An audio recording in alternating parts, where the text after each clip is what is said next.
Let's make sure this recording starts, and then we are all good to go, Henry, whenever you want to take over. Yeah, fantastic. Cool, we're good. All right. Okay. Last we left off, you were in the depths of the cavern, traveling with Sir Igwald Fairweather, renowned dragon slayer, trying to finish his little quest to fight one of every single coloured dragon. You're off to fight the red his last the last dragon that he needed defeated, an adult red dragon called Igni Santarax. You're deep in the heart of a kobold fortress now, fighting waves of kobolds after traversing through the caverns, fighting phase spiders and making your way through. You found yourself in the entrance hall to a kobold nest. This fortified structure seems to be laden with a couple of traps, already discovering one, a spiked pitfall on the other side of a door. However, dispatching all the remaining kobolds there, you have found yourself now recouping back in the main hallway, just here. You can see that there is a double doors, leading out to the southern way, and then there's on either side there are two stone staircases that lead up to the castle walls, where you teleported yourself earlier up upon to take out the kobolds that were raining artillery fire down upon you. The remaining kobolds that you've killed in here lay strewn about along the floor, being killed by, I believe, Balren and Mischief. However, you've seen that there's through this last door over here, there is a hallway leading up north and through some doors, and then there's a hallway to the left with the spiked pit trap, where the last kobold tried to run away and was killed with I believe, a magical spell sniped down the corridor from Iridescent. Yes, guiding bolt up the bit. All right. You see that your friends Mischief and Lila, you hear that Mischief says, "Oh, the wyvern's making some noise. I should probably go check on it." And Lila offers to join her as they go back up the stone staircases just to the top of the castle walls there.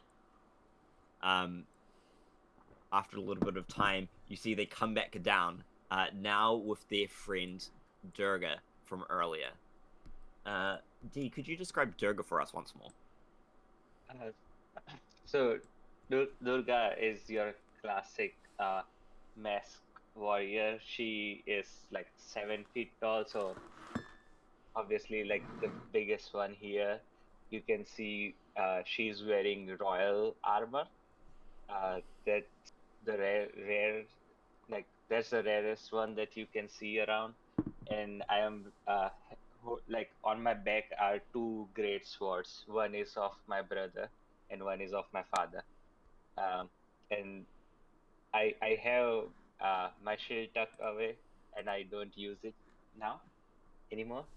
And I have a pygmy horse in the small pocket around my armor.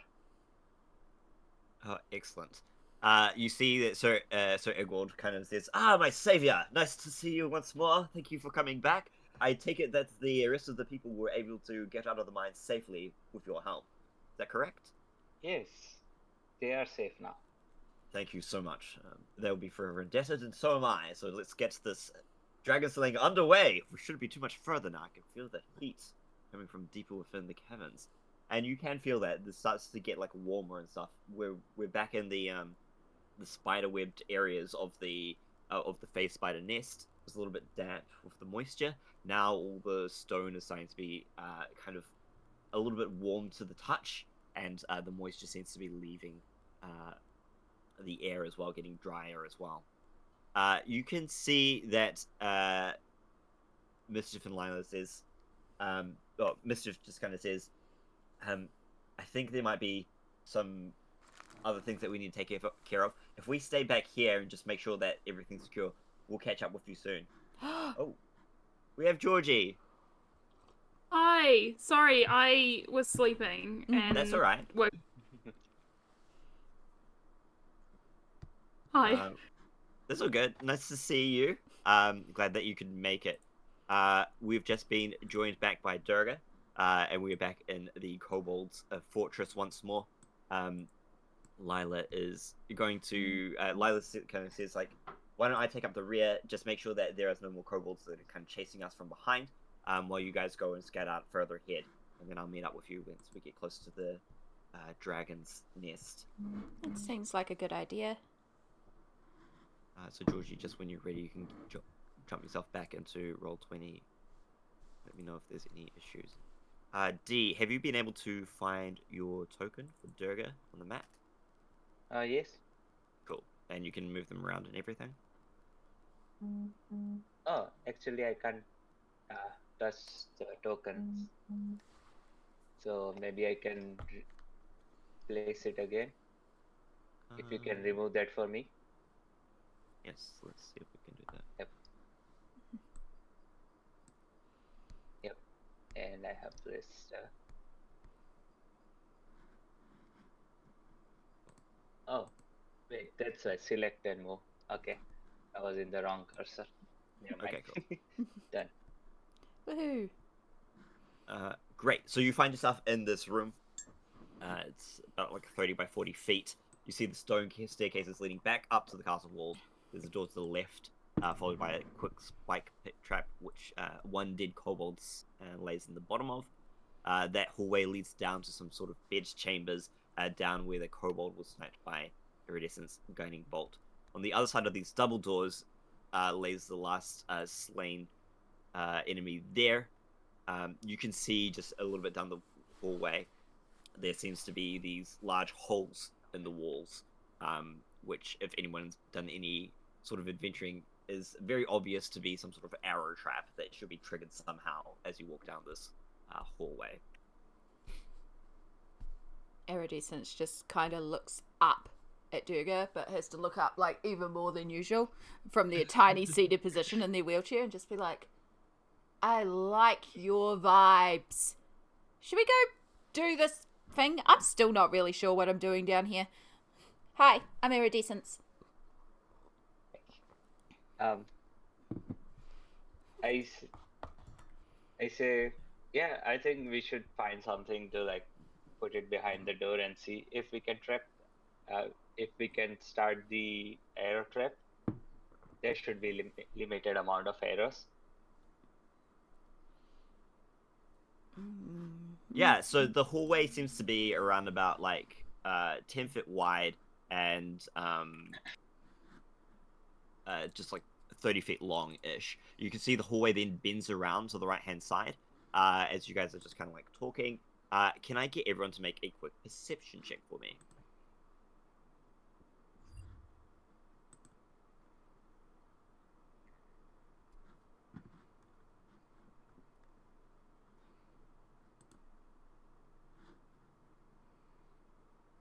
Come on, D&D Beyond.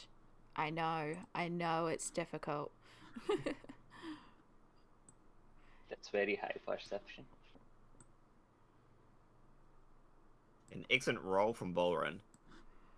And Durga, that's a good roll as well. Yeah, no, D&D Beyond is having a nightmare with OBS again. Sorry, so we're going to be doing it this way. All good. I get a +5 to the roll. I will not be Fantastic. recording on the day, so it will be a little bit more straightforward. 21! Oh, cool. And 21, excellent. So Balren, I think Balren, Durga, and Iridescent, you can all hear as you kind of just like looking around and scanning the area. You see that the flooring of this hallway is like cobblestoned, and it is very messily done. As you kind of like can just quickly see, it's done in a way to try and hide whatever's like stepping stones would cause something to trigger. But immediately you see that these are likely to be some sort of like pressure plates that will trigger the arrow trap in some way. So managing to figure out which ones will trigger it and which ones won't, that is up to you on that regard. But as Balren, as you're kind of like looking around and just checking everything, you hear the faintest of whispering coming from all the way down the other end of the hallway. There seems to be somebody down there making a quick hushed conversation. It's a little bit hard to hear, but you can hear the effects of two people talking in humanoid, in the common language. You hear a little kind of interruptions from a much smaller creature that you recognize to be kobolds, as you were hearing them talk earlier before. You can't make out what they're saying, but the people talking in common are definitely not kobolds. That's for sure. They're talking in like a low timbre voice, and they're muttering about something very hushed and rapidly. I guess hearing that, I'll just call. Come forward. We know you're there. No need for needless violence. As you sure say we can that, talk this out. as you say that, the talking stops, and then there you hear like some sudden movement, and then all of a sudden you hear, "Oi, who goes there?" As a little kobold starts speaking in like common. What? Oh. You can see that this kobold itself seems to be carrying like a big basket on their back. Seems to be just like this wicker basket. As you can see, it starts like writhing in very not pleasant ways. It seems to be containing a lot of kind of live kind of creatures or some sort of things trapped inside. They just kind of say, "Ugh. See if you can get past this and we'll talk, maybe." And they quickly turn back and start to walk away. Well, that was rude of them. They could have invited us in for a cup of tea. That's usually how you meet people in society, I've found. Like, even in the different planes, everyone offers you a cup of tea.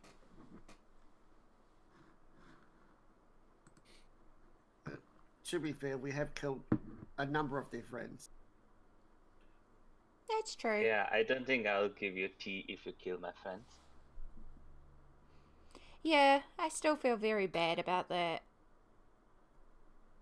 Then you, as you're just like continuing to talk, you then see a bunch of insects start like running and swarming down the corridor. They seem to just like glide effortlessly off all the cobblestones, not sure enter the traps. But you see two swarms of insects swarm down the pathway towards you. And I'll grab some quick tokens to represent those very quickly.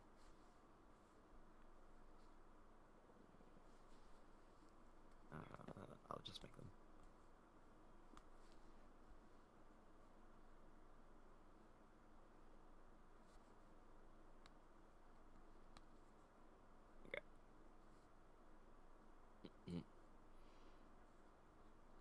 Hmm.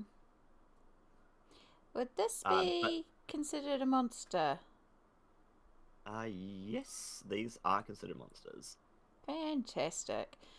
That's okay. I feel like we've kind of killed enough things today. Are you guys okay if I just kind of go talk to the bugs? Go These, ahead. yeah.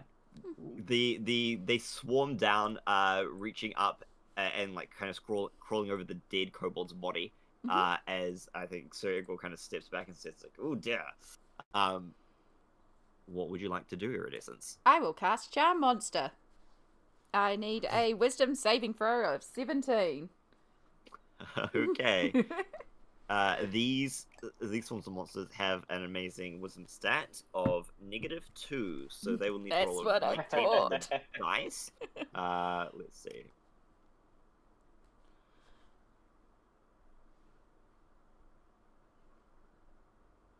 And that's not going to do it. Fantastic. So with a score of 8, there you can target one swarm. Is that correct? I can cast it at fifth. Sorry, I used my fourth, so that means I can cast it at multiple targets. I can cast it at both swarms, sorry, by casting it at fourth. Yeah. And the other one gets a much better score of a 9. So yes, they both fail as they kind of they swarm right up to the edge of the doorway and then just stop. And you see them just kind of start to gather slowly around Iridescent as you see these like swarming centipedes, bugs, writhing like roaches and spiders, all kind of swarm to the base of Iridescent's little wheelchair there. I start making some of the rune stones that have got the stars encapsulated in them glow, so it's like moss to a light. And I'm just like, you're kind of cool. You're kind of pretty. You know, it'd be really nice if you could kind of help us and let us know where, you know, the traps are. But I know you can't do that.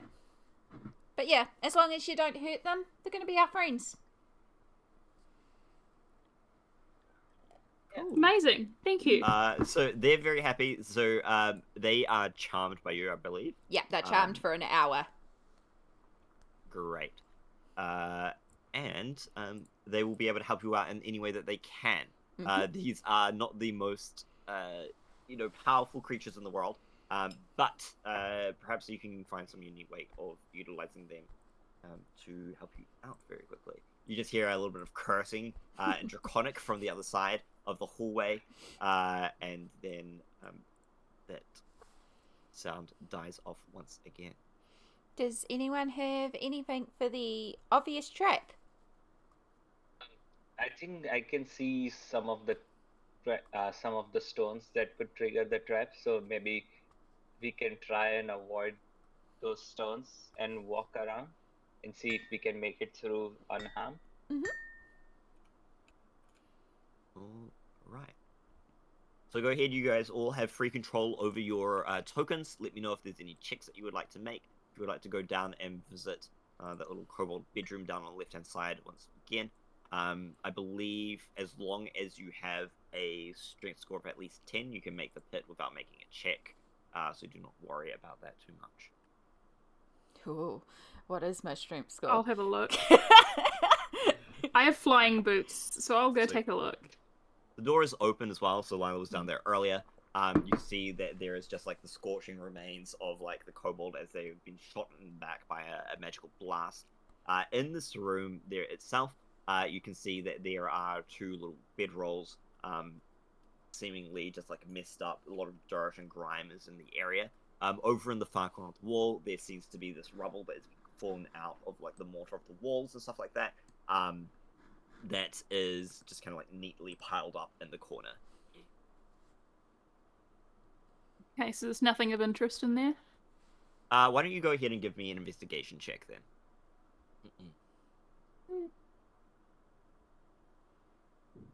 It's gonna be a 29. Ooh. Nice. Immediately just give me a quick scan of the room. There is more to this room than it appears. As you look over to the rubble, for starters, it is way too neatly kind of like stacked up in the corner. And you just do a little bit of poking around and quickly uncover... let me just... You uncover a door.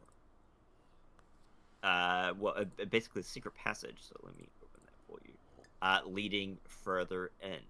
This dugout tunnel seems to curve around and into a further part of the cavern, further part of the fortress that you didn't have before, giving you an alternate way out. The other thing that you find is there is a little notebook under one of the beds, and scratched in like very crappy kind of like draconic runes. There seems to be some sort of like writing that is scrawled into this like very loose parchment. Do you speak Draconic, Mischief? I don't think anyone here does. I don't. I believe Lila does, actually. Wasn't that the case? Yeah, one of us did last time. So if you I think it must have been Lila. Yeah, so getting back to Lila, she quickly tells you that, this is seems to be instructions to a. She just does a quick scan in, but this is a little passcode instruction to another hidden room in this fortress. I don't know where it is, but this is like essentially a combination lock code that's just been written down. So that's what she says. Amazing. Thank you. Guys, there's another secret passage as well that way. We should check it out then.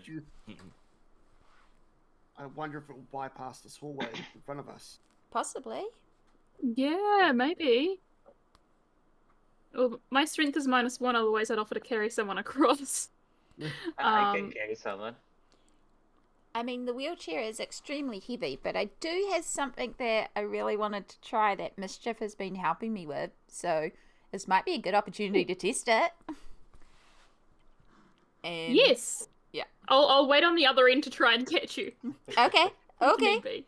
And so I will lean down to one side and just basically smack the side of my chair, and the box under my chair pops open and 8 mechanical spider legs start popping out of this box, and I basically turn into Will Smith from Wild Wild West as my wheelchair, not Will Smith, the baddie in that, as my wheelchair turns into a spider.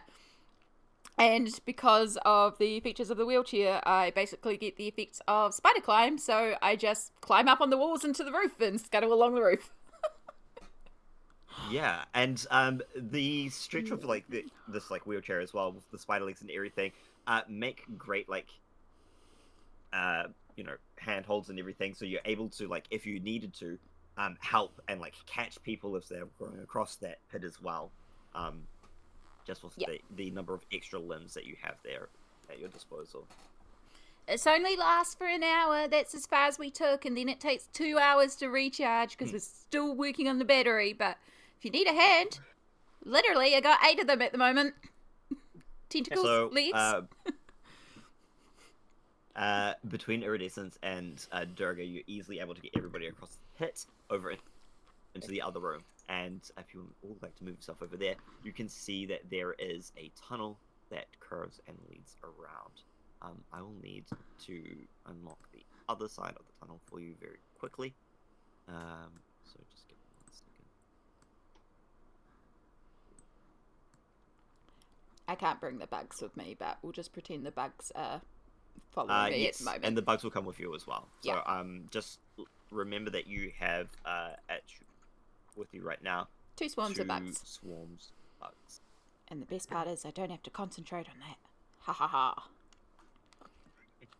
And they'll last for an hour as well. Yep. Before we keep going, is everyone looking okay health-wise? I think Balren looks a little bit, from my screen, looks a little bit unhealthy. Because I think we got health potions. Oh, that's right, yeah. So yes, earlier you found 4 potions of healing, and you also have a scroll of greater restoration as well. Mm-hmm. I've got the scroll in my inventory. But yeah, if you want to use the potions or if you want to save them, and I can hit everyone with a bit of healing. Depends on if you want to spend a spell slot or... Yeah. I mean, first... I'll go ahead and drink a potion. You drink a potion? I assume these are the standard 2d4 plus 2? Yes, these are 2d4 plus 2. That's 6. And I think Lila probably still has some spell slots left if you... I think I have one potion of growth from the fair. If anyone wanna grow big. Sorry, I'm just... I can barely stand in this area, so I don't think I will be able to grow more. Oh my gosh, Maybe giant save spider. It if we want it for the... Yeah. Yeah, oh my gosh. A giant spider attack, oh my goodness. Because, like, whatever I the dragon do... just turns tail and runs. Yeah. Giant wheelchair attacks, oh my goodness. We could have real fun with that, Mischief. Like, I know because of the weird magical connection, everything, like, grows when you do stuff to me. Because of that time that we tried turning me into ice and it turned the wheelchair into ice. But, like, oh my gosh. Like, double and then double and then double. And then, like, the grease trap. If we double the grease trap, and then it's just, like, chaos everywhere. Mischief is nodding enthusiastically. She pulls out a notebook and starts writing, like, scribbling notes and diagrams and, like, looks very excited to try something like that. Lila's going to do a 3rd level Cure Wounds on you, Balren, as well. Oh, nice. So it's poor rolling on my part, unfortunately. But she's out of 2nd levels, so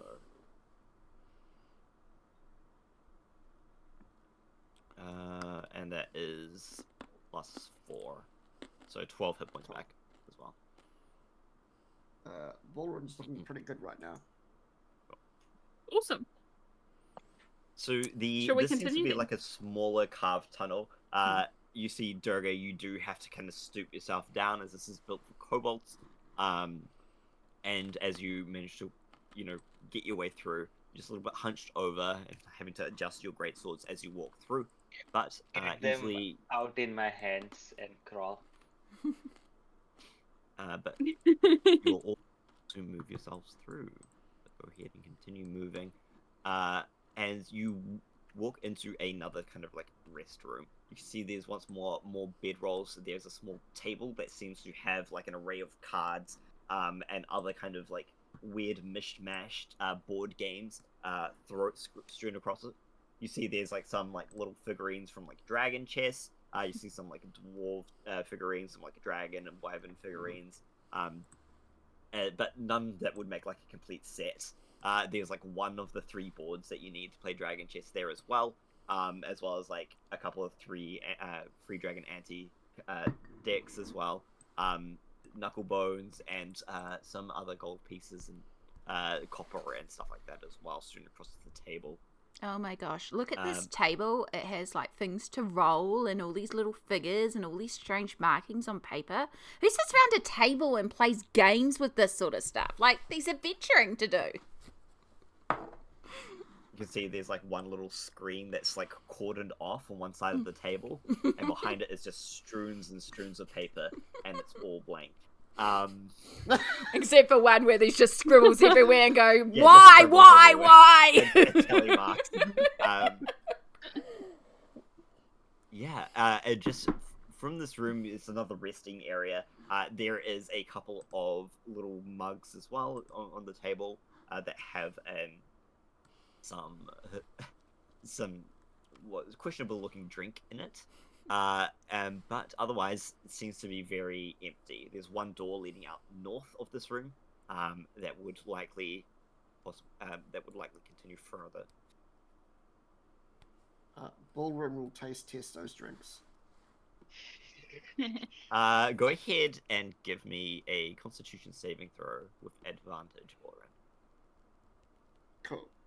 7.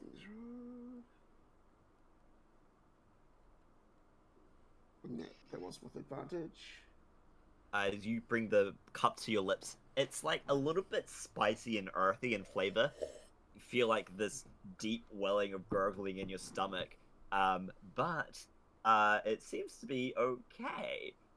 It's a little bit, definitely not the finest drink in the world, but go ahead and give yourself 6 temporary hit points as you drink this and feel a little bit fortified from the experience. Even though it may not have sit the best in your stomach.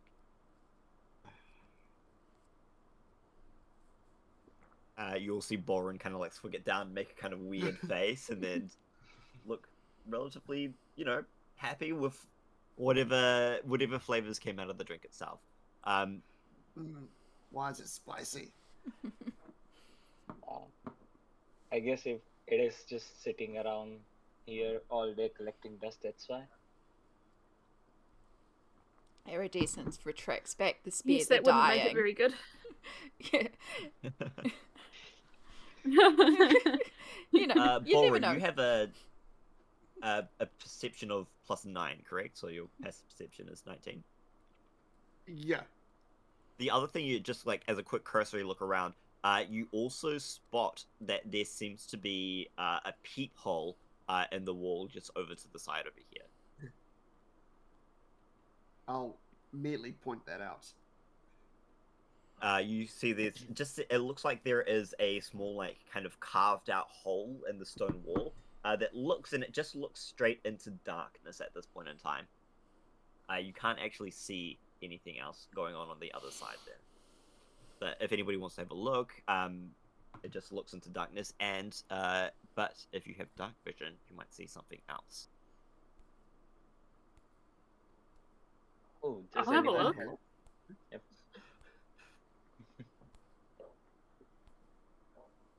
So if anyone wants to have a look, you can give me a perception check. I'll give that a go. It's not my forte, but it can be fun.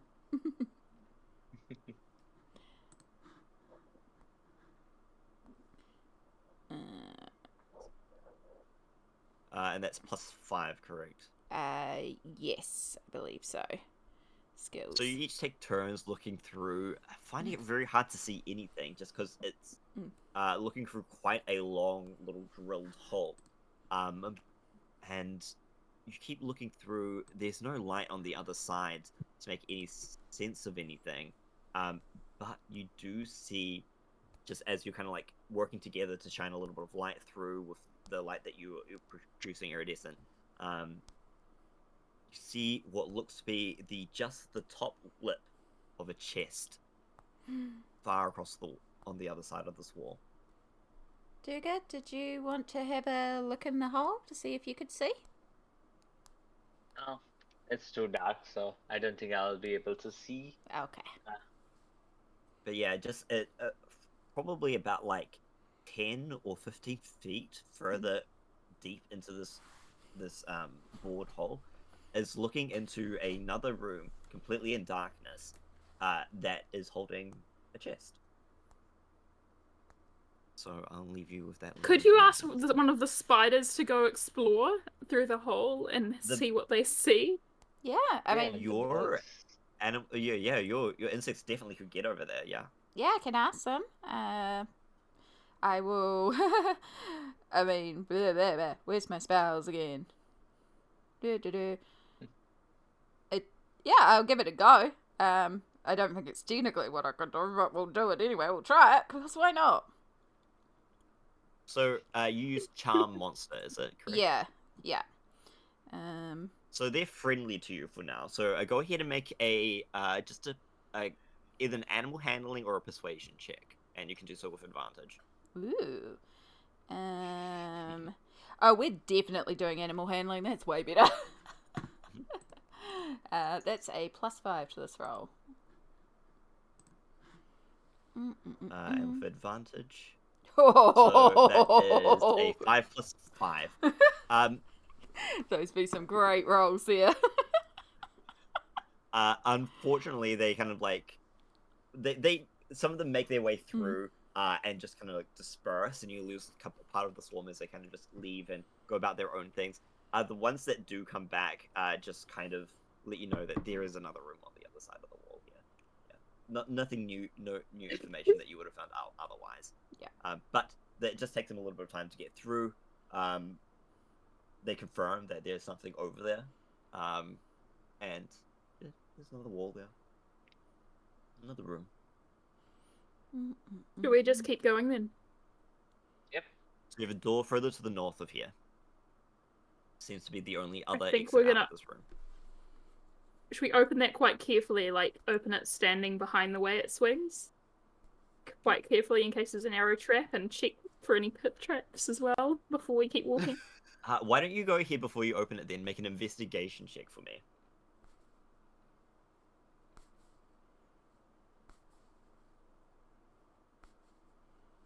Should we all? That's an 18. You're pretty confident that this door is not trapped in any way that would trigger anything if you should open it. However, what lies beyond the door, you're unsure of. But the door itself opens, leading out into a corridor that immediately turns out to the right. Just step forward into it. confidently. I go behind her. Okay. Yep. No, I will follow behind the crew. But Mistress, as you walk up to this door over here, you can see just on the far door that you're coming to, there seems to be a little kind of bucket trap that is on the top of this door. Yeah, so if someone should have opened it from the other side, it would have dropped down as they walked through. But being on the other side of the door, you can clearly see it just kind of like suspended just above where you would walk over through the door. There seems to be a wooden bucket that is just kind of teetering on the edge of a lip that, should the door be moved, would fall down on top of the person. Can I carefully get the bucket down Yeah, easily. You and can see just what was inside get it? yourself up there.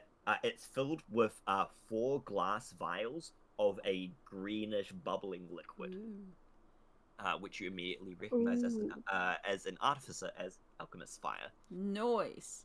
I was going to say, yeah, Iridescent can carry you on her lap and climb up onto the wall so you can pick up the bucket if you want. Yeah. Or we could just let you pick up the bucket. Yeah, you're familiar with the product. I'd just be like, bucket! But that's so cool. Alchemist fire is cool. And also, So now you can what do you know things is this with it. sticky adhesive fluid that when it ignites when exposed to air. So this would make a great improvised weapon that you could throw. It would shatter, catching anything that hit on fire as well. I'm And gonna so how that explain works this to everyone mechanically- else. And how that works mechanically is that, like, if you hit them with a improvised weapon attack, either using strength or dexterity to throw the object, it then takes 1d4 fire damage at the beginning of each of its turns and must use an action to put itself out. Okay. So yeah, I might hand a vial of this to anyone who wants it. So there are 4 in total, so you 'Cause- can split that amongst you however you would like. Yeah. Does anyone want more than one, or? I I'm just had happy to have one. a thought too. I'm not the best at throwing or anything, so someone else might want to throw, but I can also use my spells to magically force people to stay in place, so even when you set them on fire, they can't move. I think I am good at Okay. Yeah. throwing things. I have higher dexterity. Yeah, I'm better at the Yeah, magic, so I'm so- not best at the moving. I'm good at throwing as well. Do you... Yeah, I was gonna say maybe Durga and Balren. Do you want 2 each or something? Because you're Yeah, the best, yeah. probably the best at That works. that kind of thing. Cool. So what is it called? Alchemist fire. Alchemist's fire. Just type that in the chat for you if you'd like.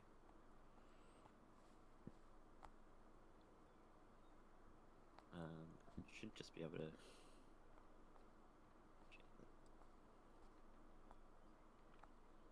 If you can also search it up on the information tab on Moginie, so Yeah. you see where it should come up. You can search it there. Right, so you I stand clicked on the door, on sorry. the other side of this door, and if anybody would, if anybody making like a quick kind of guess of how this little fortress works, this probably leads to the room, Balren, where you heard those people talking before. Oh, okay. I'll say something on those lines. All right, let's go and quick, ready to fight. And everyone happy with that? Have the hands ready to go. Let's smash some. Awesome. I start pounding. Okay. Let's smash someone. Before we run in, I would like to, because I forget that I have a free use of this every day.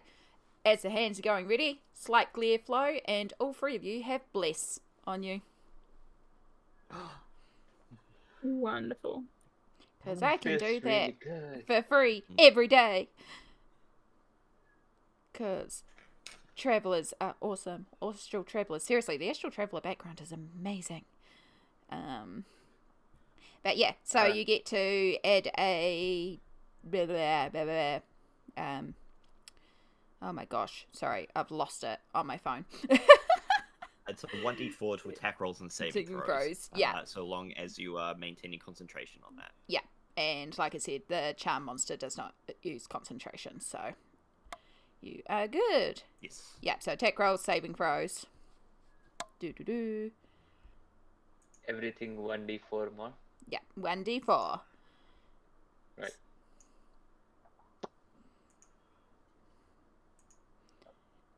Where is it? Where is it? I think it's under feats.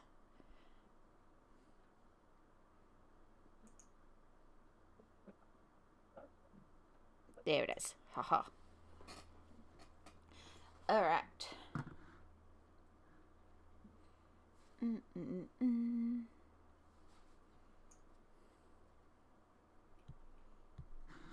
And, sorry, you want an initiative roll, I'm guessing? I got distracted by Bless. It's very distracting. Yes, please. Nat 20! Nice. Nice. That's my first Nat Yeah, 20. us. Yes. How is it Then- 23.16? The it 3 is- is my dexterity, the 0.16 is my dexterity, so breaks ties. Uh-huh. So it's like if you look at your sheet at your dexterity score, so mine is 16, which gives me a +3 to initiative. But if someone else rolls a 23, but they have a 14, it breaks the tie. Ah. Yeah. Right. Yeah. Yeah. I rolled 23, so. Yeah. So, but you have a +6, so you probably have a dexterity score that is way higher than me. So you'd be above me. Yep. Yeah.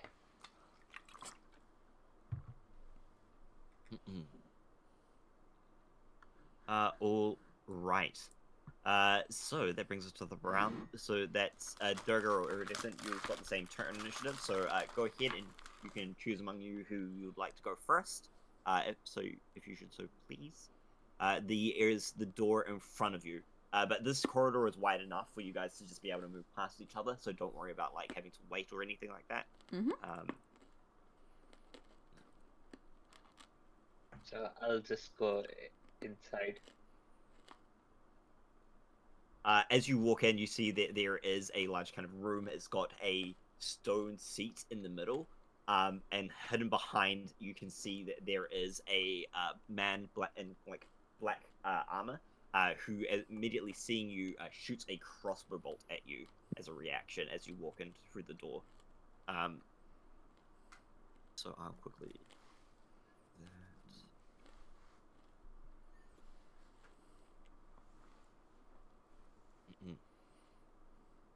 For an 18, does an 18 hit you? Oh, yes. Armor class is 18. Okay, so you take 5 points of damage, and I need you to make a Constitution saving throw. And you can add a d4 to that. Yes.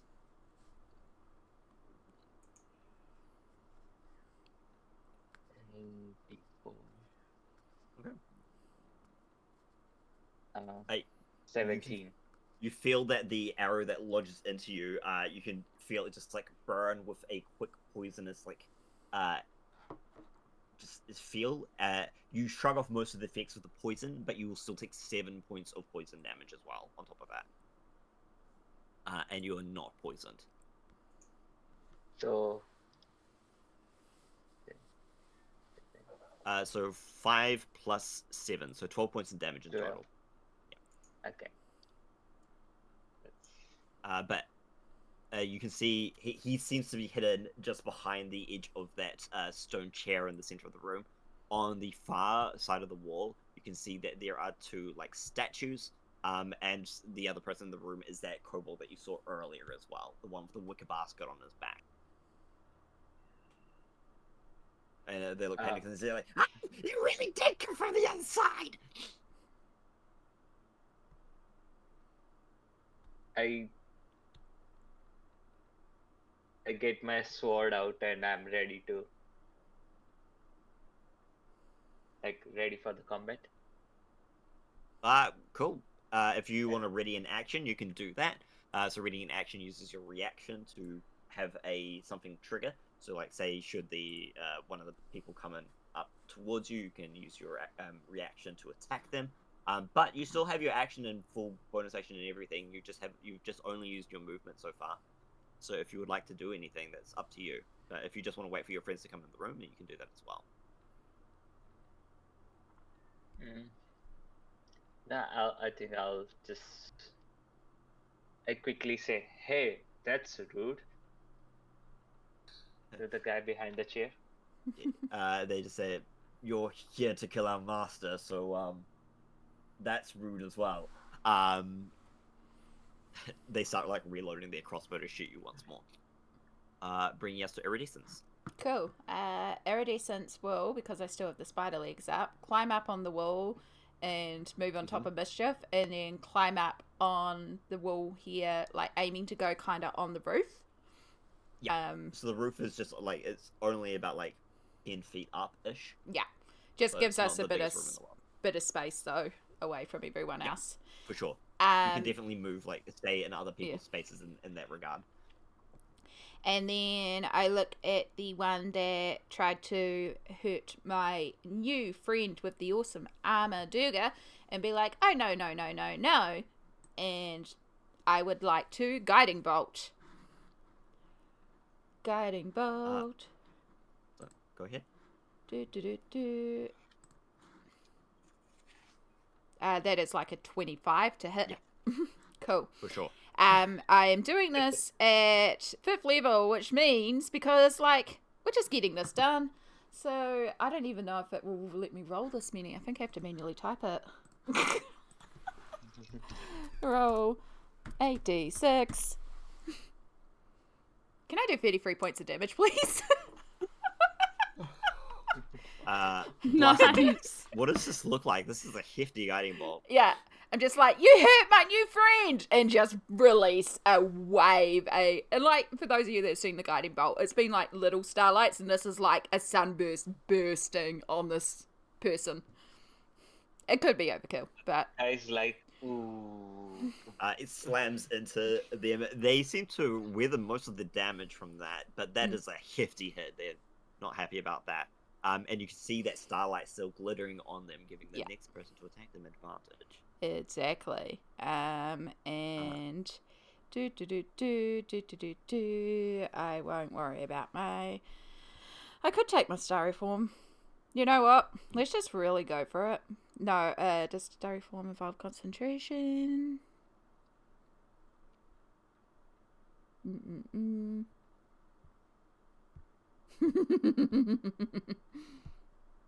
Actually, no, I think that takes an action to activate, so that's fine. I will leave it at that. So my bonus action, I can activate it, but yeah, I think it takes an action to activate. Yeah, it's an action. There we go, because it uses my wild shape. Never mind. We're learning. The dragon cultist then leaps up onto the chair, and you can see they stand for it. They drop the crossbow down by their side instead, disbanding it. They reach into their cloak and pull out this glowing red orb. And it seems to be like made of glass, and you can see it sparks with fire inside, and they say, "With the power of Ignisatarax!" And they shoot it towards you, Iridescent. So they're going to make a spell attack towards you, shooting their just like a beam of fire that shoots out, and that they critically hit. Yep, I will cast as a reaction, cause a flare of starlight, and I will inflict them with woe, which means I need to roll a d6 and remove it from the total, which will take it down from a critical.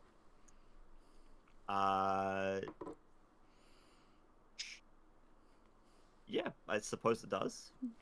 It might miss it as well, but yeah, they need to take a d6 and remove that from the total they rolled. Okay. So roll d6. So it still hits with a 23 to hit. Yeah. Silvery barbs. Yeah. You're gonna use your reaction as well. Yep. So they will roll this as well. I'm gonna keep the woe on them as well. So this is still. So they reroll, choose a new one, right? And then I'll -4 of that.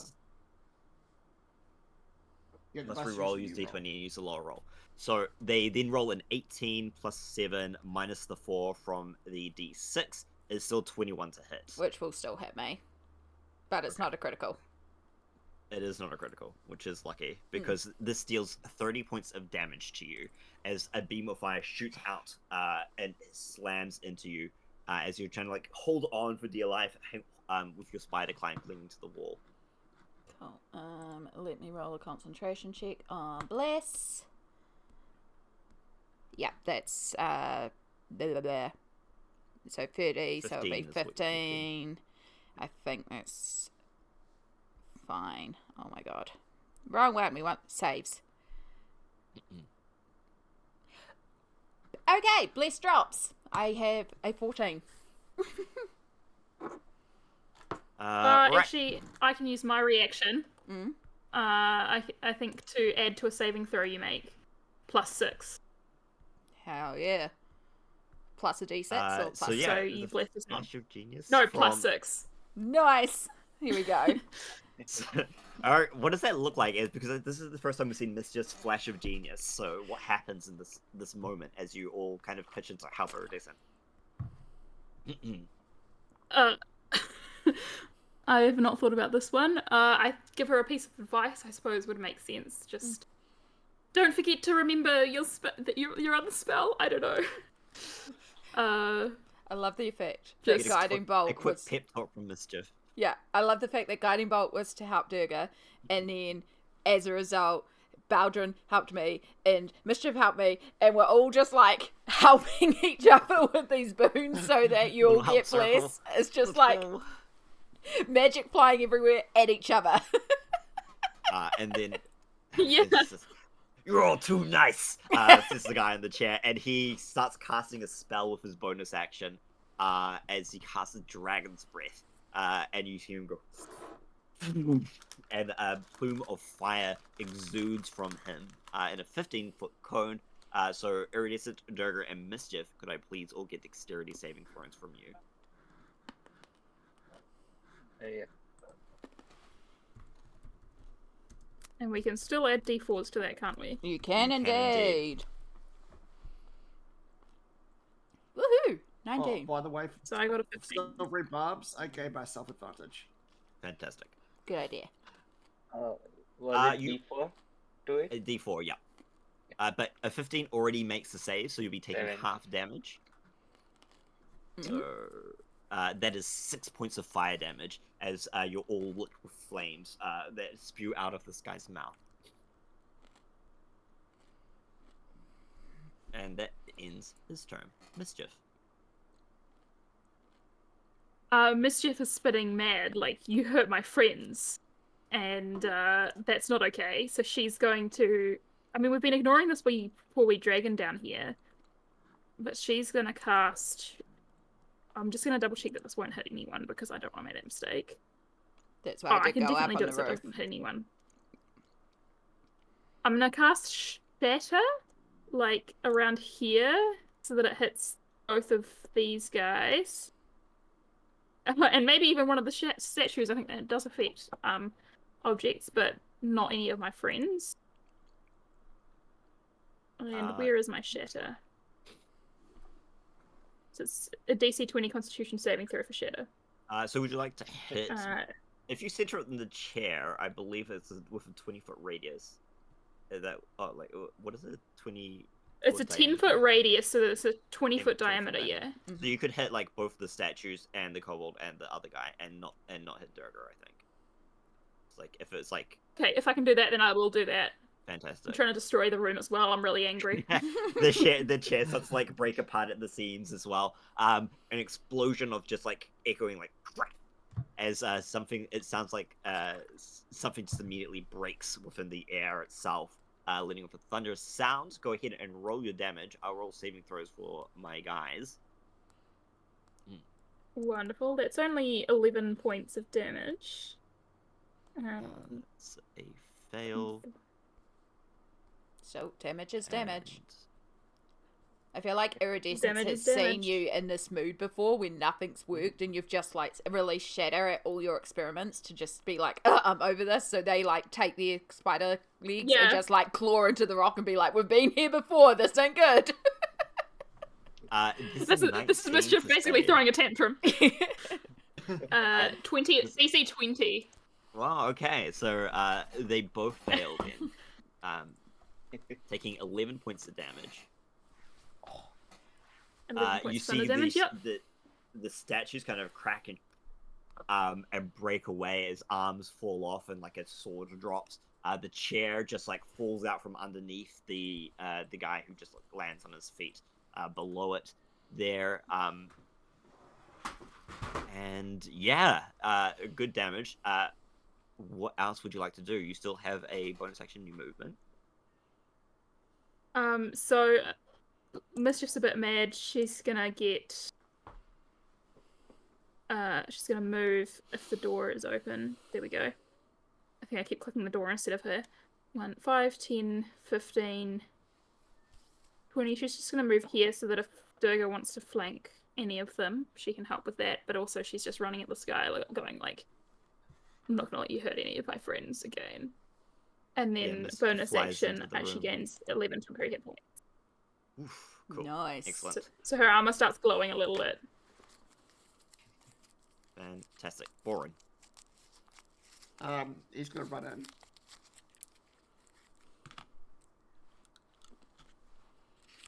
On his little legs. Seeing everyone's a little bit hurt, he's gonna break out the big spells. He starts saying some arcane words as a psychic lance appears from his forehead and shoots towards the cultist as he casts Rolotham's psychic lance. All right. What do I need to do? I believe that is an intelligence saving throw.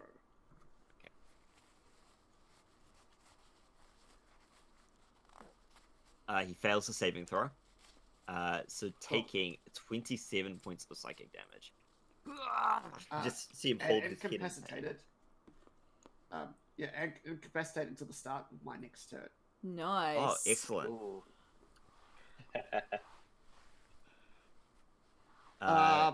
And maybe I can just stomp on his neck. I'll turn to Durga and I go, Durga, stomp! As I give Durga Bardic Inspiration, which is a D10 to add to attack roll, ability check, or saving throw within the next 10 minutes. A D10 and a D4. Stack those dice. Against an incapacitated target. I believe still glowing? I believe no one's attacked them yet, so yes, there is advantage from the... Because they've all been saving throws, I believe. Yeah. That he's had to endure. Yeah. So the kobold kind of looks around very scared at everything, turns towards you, Mischief, reaches into their bag, their wicker basket on their back, and let's see what they are able to pull out. They pull out just like some rabid-looking little animal of like black and white fur. It's a little skunk that they have. They just point it in your direction and hope for the best. And let's see. Mischief goes, aww! And then it farts in your direction. Well, sprays in your direction. I need you to make a Constitution saving throw. Okay. Plus 1d4. That's not too bad. That's a 20. Not You start like... Oh, yeah, I'll add this... the D4.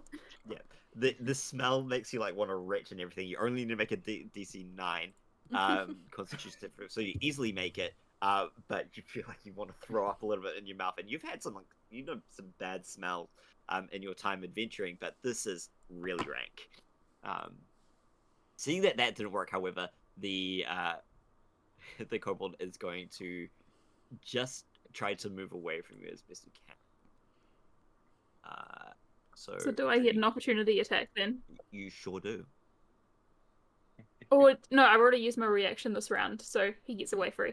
No, you used your reaction before your turn, and now you have a new reaction because you've had your turn since then. Yeah. So you do have your I reaction. think if he's you would running like away, to use I'll it. just let him. Okay. I'll let him get away. I think there's They just scream and start to run with their skunk back towards the corridor where they saw you earlier. You hear the guy. Oh, the guy's incapacitated. He would have said something, but he can't. So Igwald's gonna rush into the room. I'm just gonna leave Lila back here as retainer. So Igwald is gonna use his actions to dash into the room. Can't do very much more than that, but he'll just stand on the other side here, bringing us back around to Durga.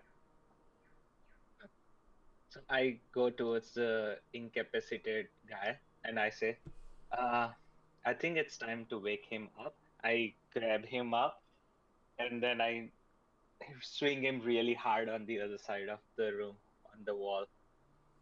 You slam him into the wall. Yep.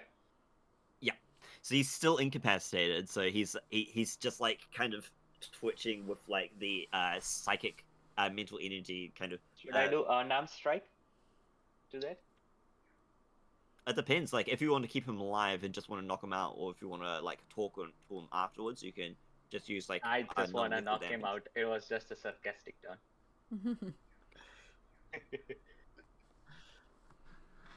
So go ahead and make any rolls that you would like to do. and you'll get advantage. And a D4. Oh, And a D10 if you need it too. advantage? Can I do another one? Yeah, so just roll one more time. Advantage. So 16 hits, so for 5 points of damage. D4. And yeah. Cool. You are a fighter though, so you have multiple attacks if you'd like to do them. He's still up. Kind of like glaring at you, not able to do anything about the situation that he's currently in. So I do a second. I do a great sword attack. Cool. And this will just be regular now. That will hit though with 16 points of damage. Plus D4. 17. The D4 is just to the attack roll. Not right. the damage. Okay. Yeah. I- So 16 points of 6. damage. He's still up.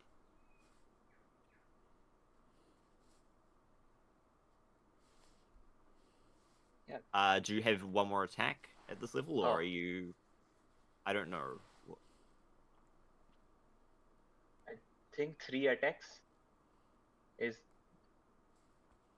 Yeah. Yep. I Your have first one 3 was- attacks. Your first one Plus- was with advantage though, so we can combine the unarmed strikes into one attack, and so you would still have one left over because you had advantage on Yeah. the first one, so you get to roll And twice. plus I have special extra attack.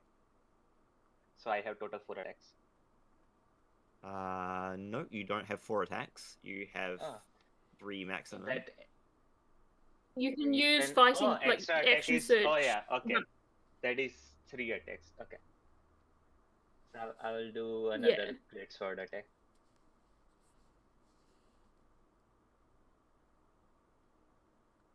And that will also hit, so for 13 points of damage. Yep. Awesome. I say wakey wakey. He's unable to do anything still. So that will bring us to Iridescent's turn. Perfect. Iridescent looks over at the kobold running away and goes, "Oh, no, no, no, no, no," and will use their action to cast the cantrip Thorn Whip. Roll 1d20 plus 9. Does an 18 hit? Yep, Cool. definitely hits. So they take 3d6 damage, but they're also pulled 10 feet back towards me. So 10 points of damage plus moved back 10 feet, so to here.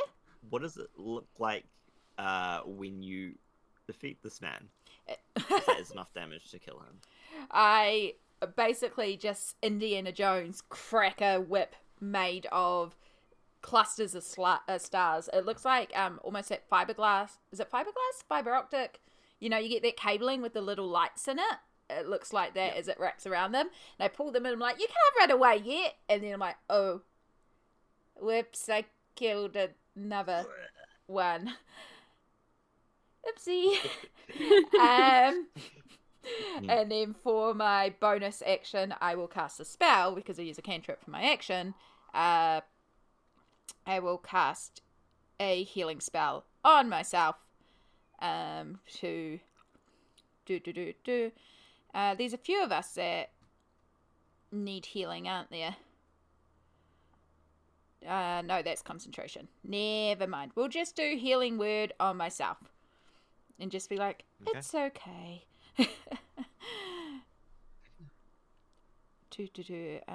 Right, so healing word is... Oh my gosh. I've got so many levels I can cast it. It makes it very confusing when you look at your spell list and it's got it at every level. But it's also very handy to have it at every level so you can work out what you want to do.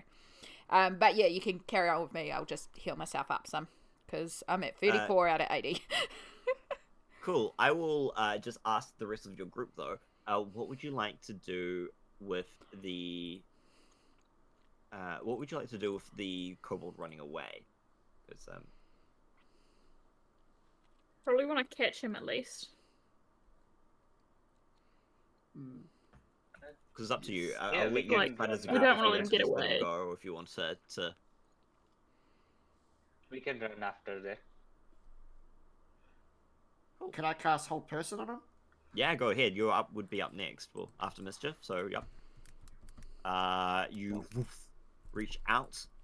He fails his wisdom saving throw, and is held. Cool. So you see, with the little wicker basket on his back, he is stuck. Yeah.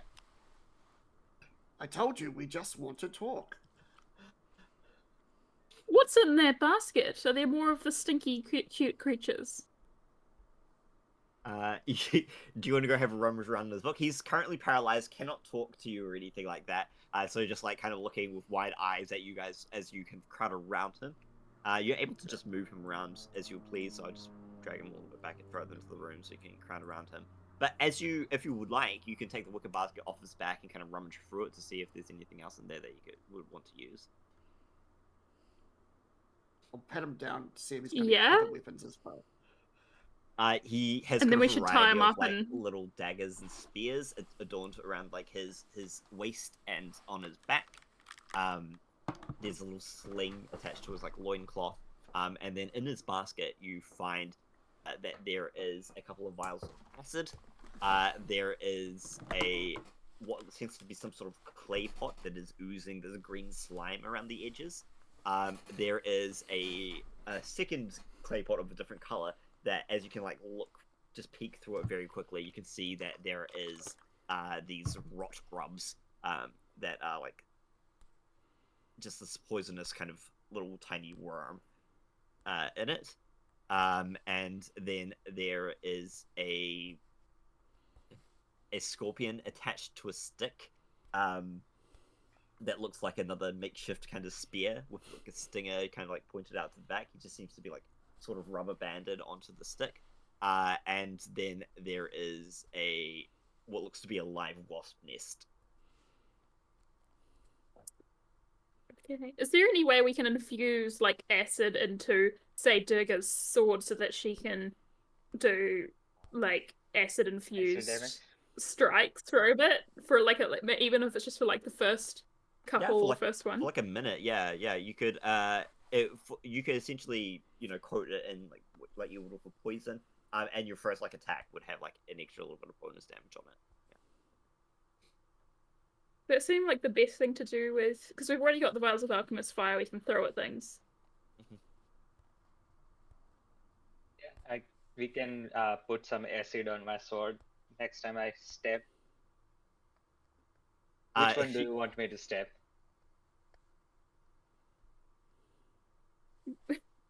The dragon when we get to it, maybe. You do know that the dragon is a fire dragon, so it's likely resistant to any sort of fire damage, but acid would probably work, and you could always just throw it and hope for the best that way as well. But yeah, putting on a weapon means that you could probably guarantee like some sort of damage as long as it hits. Yep. Yeah. But that brings We've you got into 2 vials this of that. room. There seems to be the exit back the way you came. There is that corridor that leads to the arrow trap corridor. There's a way back around to the little living quarters that you were at as well. Leaving us just here. There's not much else in this room except for the statues and this throne. It seems to be some sort of like receiving area, probably for someone that presided over the kobolds. But that person doesn't seem to be here right now. Shall we carry Okay. on? Can we have a look for secret passages? Oh yeah. Go Yeah, ahead fair. and Probably just carry on. Go ahead and give me some investigation checks. Oh yeah, wasn't And there till- a chest in here that my bug saw that we saw through the peephole? Indeed. Till they do that, I start patting down the dead body of the cultist. Yeah. So go ahead and so 16. Mischief, you're able to quickly find out that there is a little puzzle that seems to be some sort of runic combination lock just hidden under the underside of one of the stone bricks in the wall here.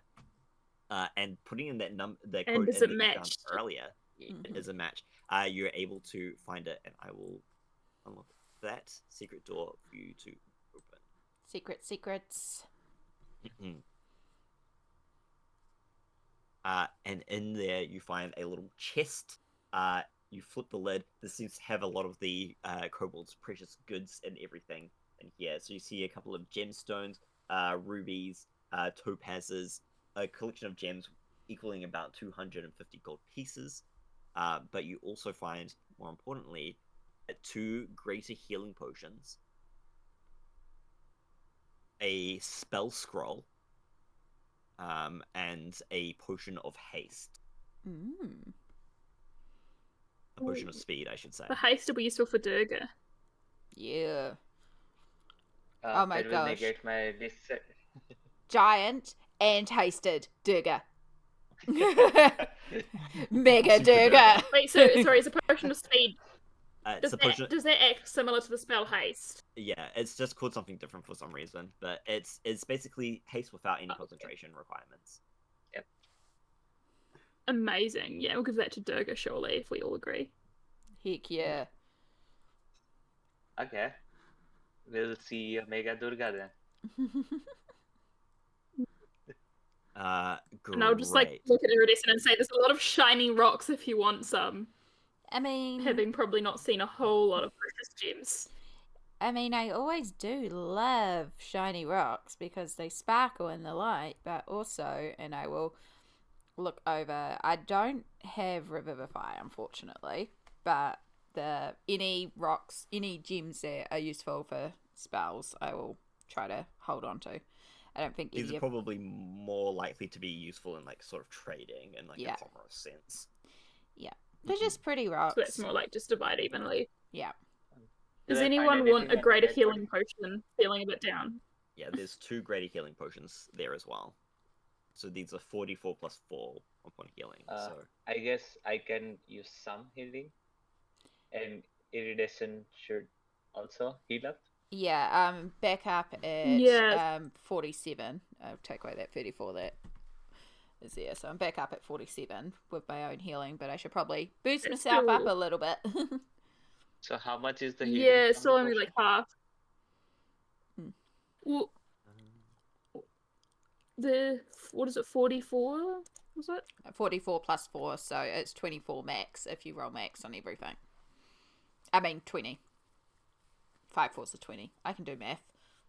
Math in a dice game? Never. So we divide it between 2.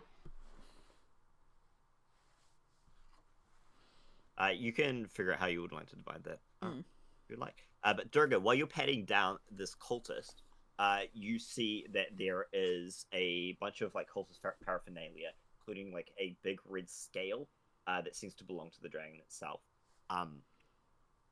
You can you also find that orb that they use. It seems to be this glassy sphere. A lot of its energy is diminished at this point in time. But if you perhaps somebody could figure out like how to use that in some regard. Other than that, they have that crossbow. They have another 3 vials of that poison that was used to shoot you. So if you'd like to hold on to those as well, those Yep, give I'll do. 3d6 poison damage on a DC 12 Constitution saving throw.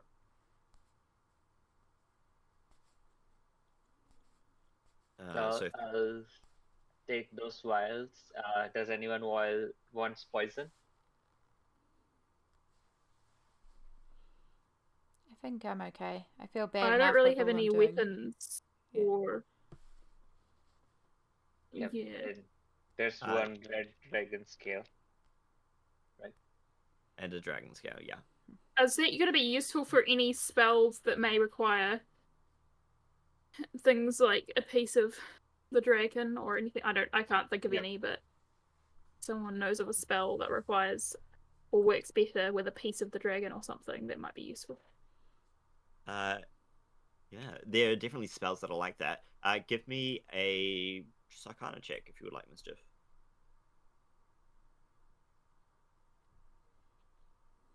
It's a 25.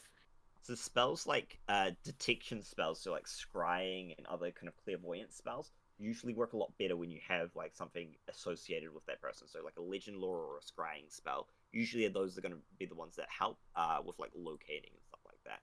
So perhaps not the best right now. What was the but spell scroll? The spell scroll you have not checked yet. If you have a quick look at it, could you make another Arcana check for me? Until then, can I do a history check on the scale to see if I remember anything from the folklores? Just hold that for one moment. It's a spell scroll of seeming. So seeming is a 5th level illusion spell, which allows you to change the appearance of a group of creatures. Nice. So Balren would be able to use this scroll. Yeah, I give it to him and I let him know what it's about. Nice. So the spell allows you to change the appearance of any number of creatures that you can see within range. You give each target a new chose a new illusionary appearance.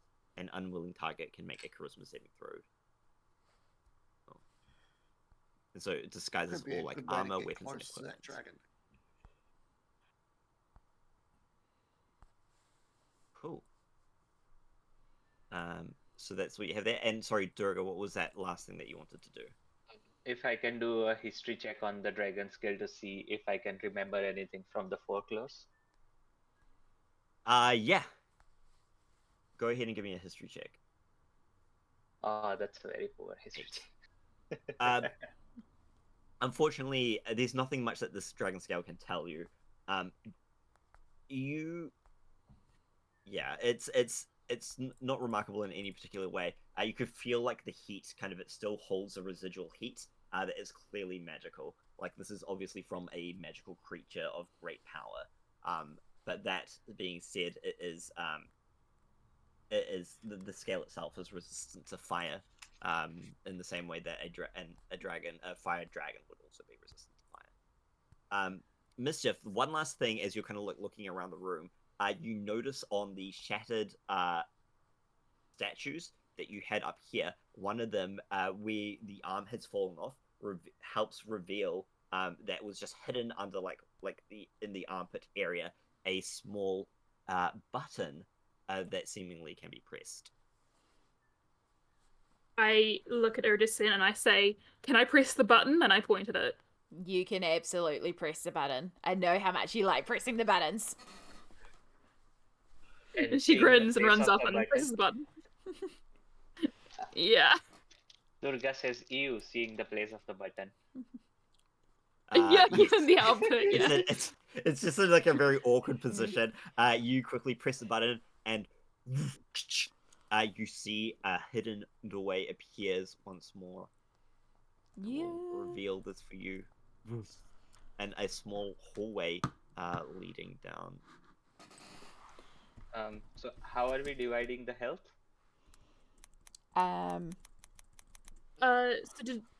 So did you just want to take your own? Because we have some smaller healing potions as well. Yeah. So if you want to take some less health than a greater one, you could take one of the smaller healing potions. I'm gonna take one of the graders if that's okay, because I need quite a bit to top up. Yep. Yeah, you I'll need quite a take the bit. small. Yeah. You're at only half. Yeah. Because the small one's that's what, 2d4 plus 1? 2d4 plus 2. That Likely. sucks. That's a sucky roll, but hey, So, the small one is 2d4. plus 2. Yeah, 2d4 plus 2. 6. Yeah. How Is many Lila of them gonna are? help out as well? Lila's going to help out with some healing as well. They have some spell slots left, so this is a Iridescent. I'll give you a 3rd level Cure Wounds. Thank you. I can figure it out here. I still have one of my Cosmic Omen forms that I can take as well, but I also kind of want to save that just in case. And that will take me back up to 70, which is lovely. So that's 19. Yeah, 19 hit points there. Oh, 19? Ooh, excellent. So Yeah. that will take me to 77. That's pretty darn close. And who That's else so good. needs a little bit of healing? Durga, I you think still Durga need some? needs about 10 to get to full. Yeah, I Yeah. need a little bit. Okay, I can just do a first Yeah, I level think Durga, Cure myself, and Wounds. Balren need about 10. So, if she has, yeah. 6 onto somebody, whoever that would I benefit. can take that so I can absorb it next time. So I can be the tank. Yeah. No worries, you take that. And I have one more first level that I can give out from Lila as well. Go for Balren, he's got a bit less health overall, Yeah. so. Okay. Yep. And Okay. Yeah. I haven't. another 8 on Balren. Yeah, and then I will turn to Mischief and I will give you a first level Cure Wounds as well, because I haven't even touched my first level yet. Thanks. So- I was thinking Yeah. I still have 11 like temporary hit points, so I was like, I'm basically at full in that sense. But yeah. It's okay. We'll top everyone up before we go through. Oh, come on. That's a bad roll, but you get 6. You've been having like terrible luck with that, haven't you? Yeah. With the healing. You all should just roll your own healing. Don't get me to roll the healing.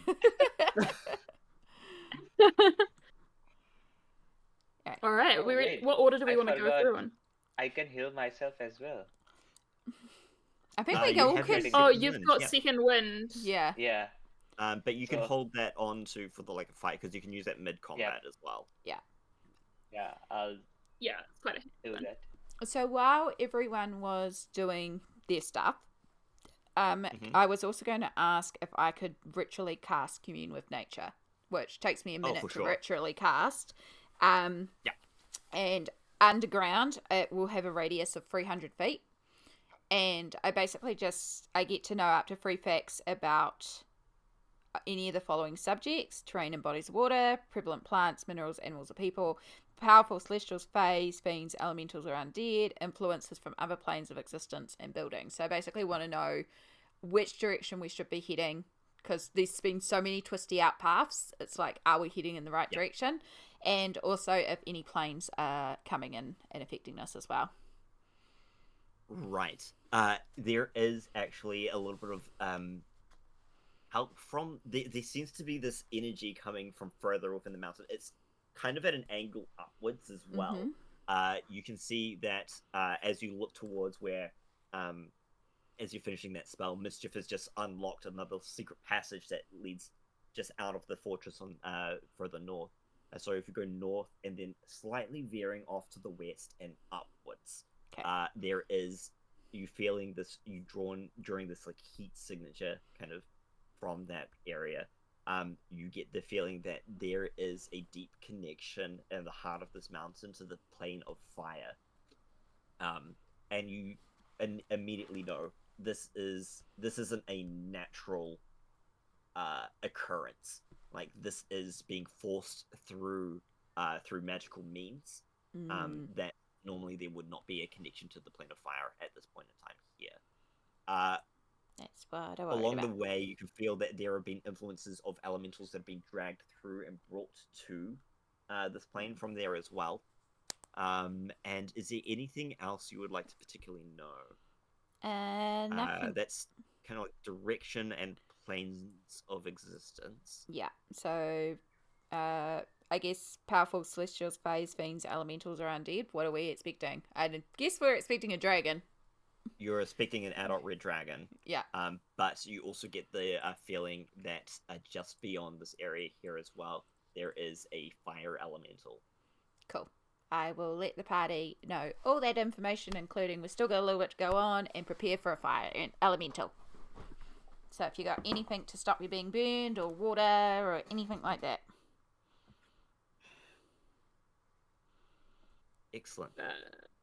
The other thing you kind of get the feeling of as well, just with the community of nature, is that normal mortal creatures don't deal well with extreme temperatures and heat.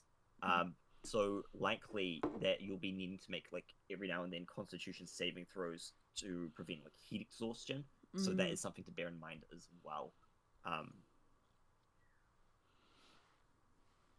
So if you have anything, this may sound very silly, but does the scale help with that? If someone is wearing the scale, would that help them with that to absorb some of the heat? Does that make any sense? Mischief, you think of this idea, and I'm not even going to make you roll for a check.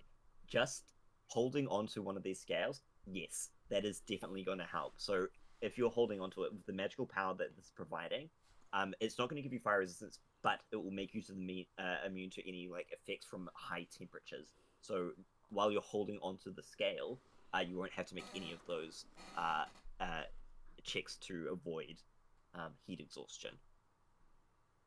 That is. I've got pretty high constitution. Like I've got +8 to my saves, so I don't think I need it. Does anyone in particular need that scale? And now, like a bit bad at constitution saves. Balren, you do know that this cultist was talking to another person in the common language, so likely that there is probably one more cultist somewhere, and he probably also has one of these scales as well. So if you can catch up to him in any regard, then you might be able to get a second scale. If I listen very carefully, Durga probably has good con. Yeah, my con's not great, and I do have to make Constitution saving throws a lot for my spells, so also having to make con saves against the heat is going to be a pain. But I can also just cast Gust or shape water on myself and like use my water skin and turn that into ice and have an ice pack on me consistently. And I'll take my water skin and turn it to ice with the cantrip and shove it down my back, so I have an ice pack. Excellent. So it's an ice pack solution.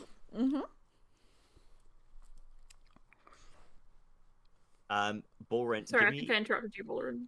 Balren, could I get either an investigation, survival, or you can do a perception check? Cool. They'll give you different information based on which one you do. Let's go with perception. With a 24 perception, you kind of have a look around. You don't think, you don't hear any sounds of anybody moving, but further north you hear like a little bit of bubbling of what seems to be like lava. But you also hear like the panting of somebody as well. From further north. The other cultist has already made his way through that tunnel, and it sounds like something boiling in there.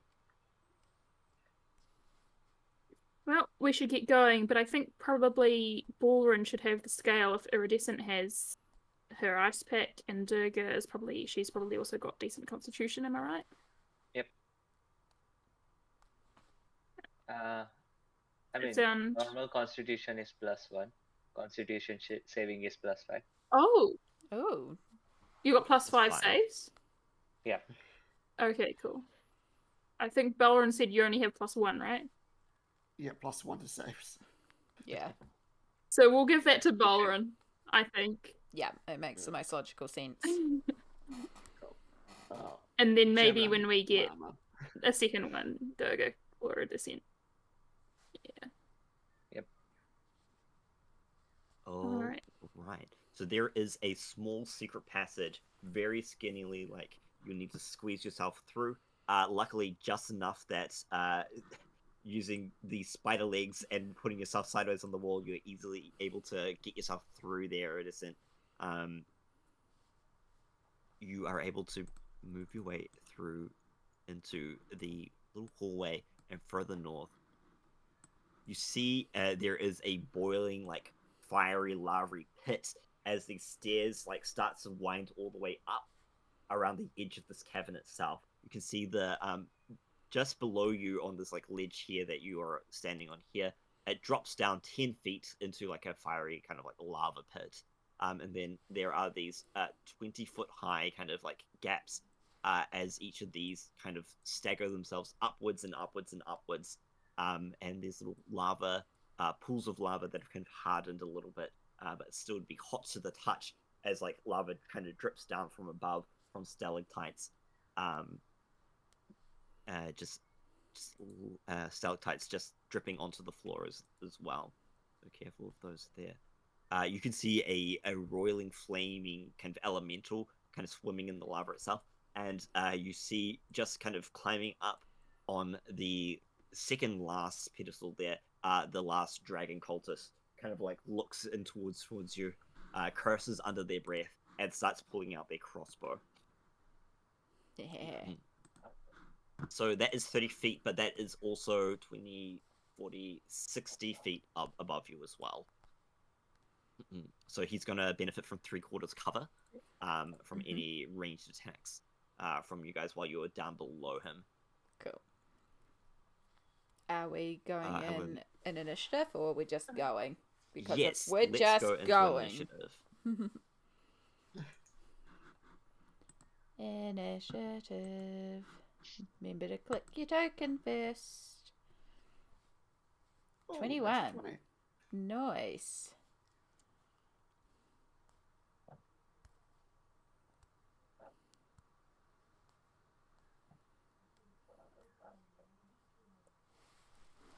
Oh gosh.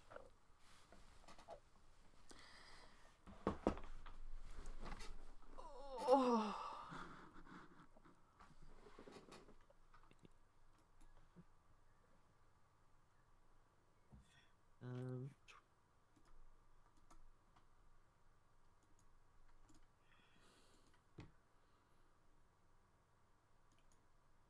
It did not register, my one. I can just put it in manually, so it's okay. Yeah, 24.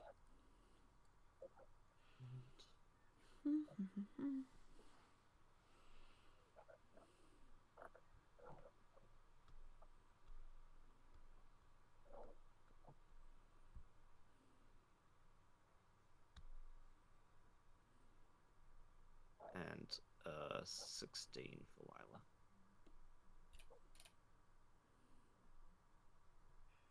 Cool. Which brings us to Balren first.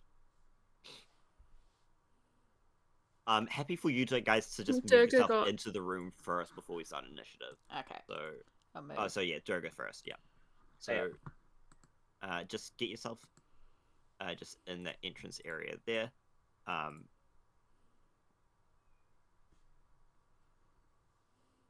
The fire elemental is 10 feet below you, just kind of in the lava, and the dragon cultist is 60 feet up and on the other side of the cavern. Was the grey in the center? So these are lava pits as well. So Right. they're pools of lava that have come from the ground. So you just have to be careful when standing on those. They will, you don't want to end your turn on them, I should say. Mm-hmm. Yep. I will. Maybe Iridescent, you can Durga move first. somewhere else then. Yeah, I will technically be on the roof anyway, or like on the wall or something. I'm not sure how tall it is, but Yeah. I'll be. This room is very tall, so this is Okay. like 80, it's like 100-foot tall room. Nice. Because this is all climbing ones. So So if you want, might be on the wall. Yeah, you can put yourself on the wall. And I will bring us to Durga first. So there are, off to your right hand side, there's a lip over here that goes 20 feet up into the next higher like tier there. The fire elemental kind of like roils and boils underneath you, 10 feet below, and the lava below. That is definitely, you do not want to fall into that lava there. What would you like to So do? I'll climb up one stair and shoot the cultist with my crossbow. Okay. So you move. Go ahead and make an athletics check for me. Yeah.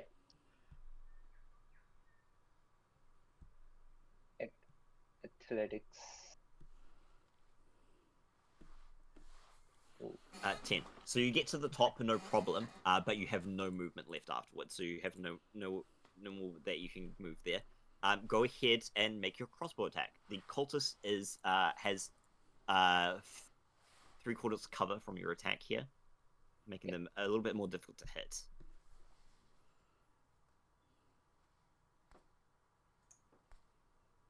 And a 13 won't do it. No. So you pull out your crossbow, Those are shoot it really at, it horrible. hits the lip of the stone wall there, just falling into the lava below. Bringing us to Balren. Does it look like the cultist is still trying to run away? They've stopped and started loading their crossbow. You can see with one of those poison-coated arrows that shot Durga earlier. Cool. Who wants to get closer? Not me. I'm always happy to get closer, but Cool. I'm gonna walk up to Mischief, and once again, I'm gonna cast Dimension Door. I the- forgot you had that. I love that spell. Mm-hmm. Yeah, the swirling musical notes take you wherever you would like to go. So go ahead and place yourself. They're stepping up as well. So this is 60 feet up. This is 80 feet up over here. So if you'd like to get above them, yeah. Cool. I'll probably try to be on the same level. That's my action. And since I've dragged Mischief with me, I probably should give you some help. Just hit them really hard. I'm pretty sure that will do the job. As I give you bardic inspiration, Thanks. and I'm all out of inspirations. That's my turn. Excellent. Which brings us to the Dragon Cultist's turn. They just immediately turn towards you with their crossbow already loaded. There's not much that they can do here, so they're really unhappy that you've landed right next to them. They're gonna sheath the crossbow, draw out a short sword, and Balren, they're gonna go attack for you twice. Cool. Does a 19 hit? A 19 hits. Yep. So they hit you twice, and then their second attack just misses as you to duck out of the way. For 8 points of piercing damage as they thrust their sword just into your side, and then you'll take another 8 points of fire damage. Cool. Nice. And they don't really want to move because they don't want to get any attacks of opportunity. So they kind of start saying something under their breath, hoping that their ally will come to rescue them. Iridescent, it is your turn. Go guiding bolt on the at wall of the the cave. bat. Let's go for Who this one. The would you like cultist. to- Yeah, okay. And So they will just still have the 3/4 cover. yep, I'm a bow sniper. I ignore it. Great. Excellent. Yeah. 1d20 plus 9. 21 to hit. 21 easily hits. Yeah. Cool. Slash roll 5d6.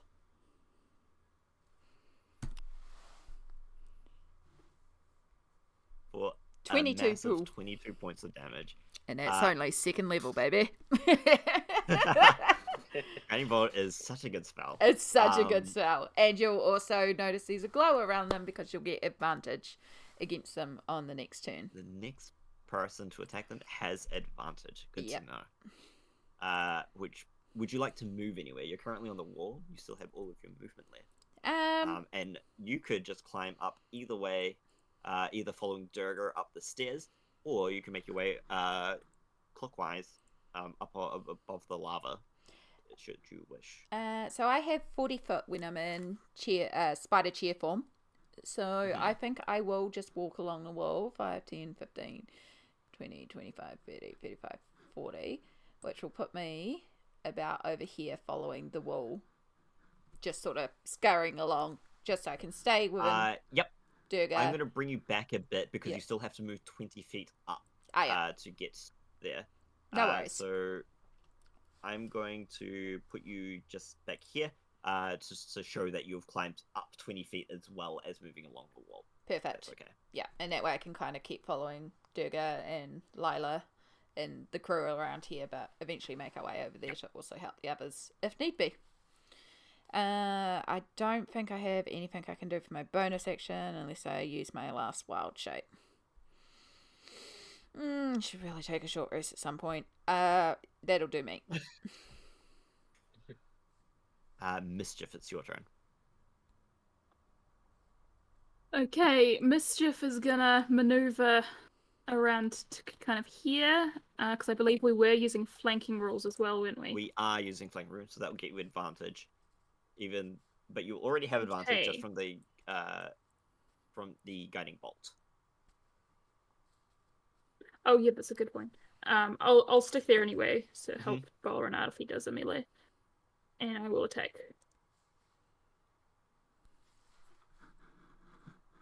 Oof. One of those was a nat 1. Glad to get that out of the way. So that's a 24 to hit. Excellent. For 13 thunder damage. Your thunder gauntlet slam into him. Second attack. This would be with advantage as well. Net 20? Noise. Excellent. Holy crap. Do it. So how much damage is that? So double the dice on that. Yep, so that comes to 17 thunder damage, and I'm also going to do my weird Fury of the Small thing, which I need to find to check. I believe it's an extra 4. So that's just an extra 4 damage. Yep. Yeah. Oh, stacks up. Oh, and then bonus action. Oof.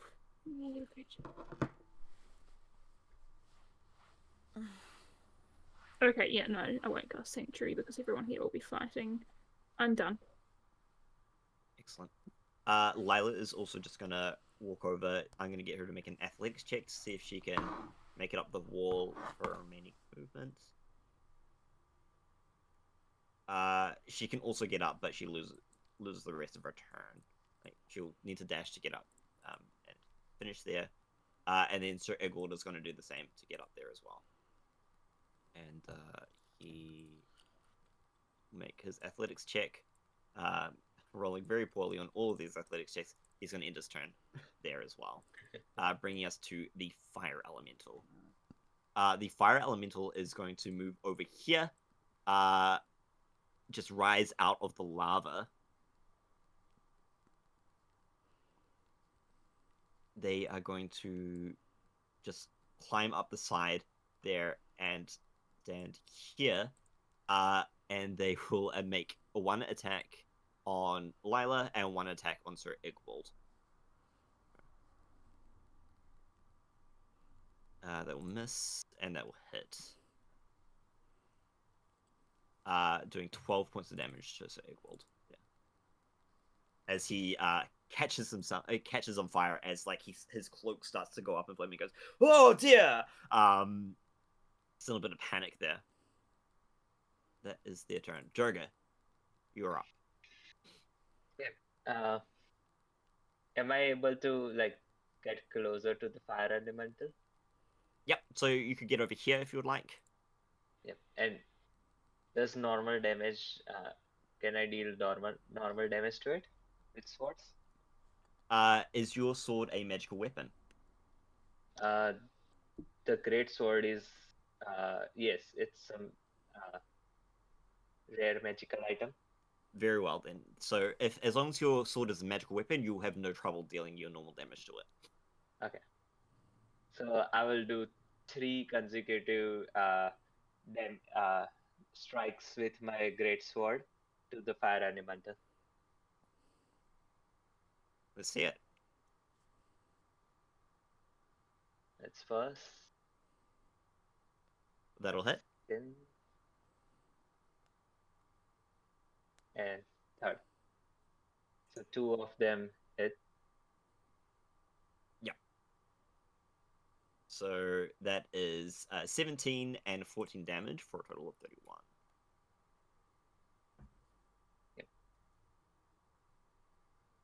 You swing your greatsword into it. You see it just kind of like shoot, like part the flames in its body. It seems to have a little bit of trouble forming, but it slowly starts to like kind of get back its form again. You can tell that this creature is not naturally from this plane of existence, and it's definitely an oddity here, using this kind of like lava pit to make itself more powerful than it usually would be as well. Okay, that brings us back to Balren. You're up the top with the dragon cultist. Cool. I'm just gonna swing that battle axe at him. 18 to hit? 18 hits. 7 slashing damage. You swing in for 7. Anything else? I've only got 1 attack being a bard. That's gonna be my turn. Excellent. Okay. Which will bring us to his turn. He is. Ooh.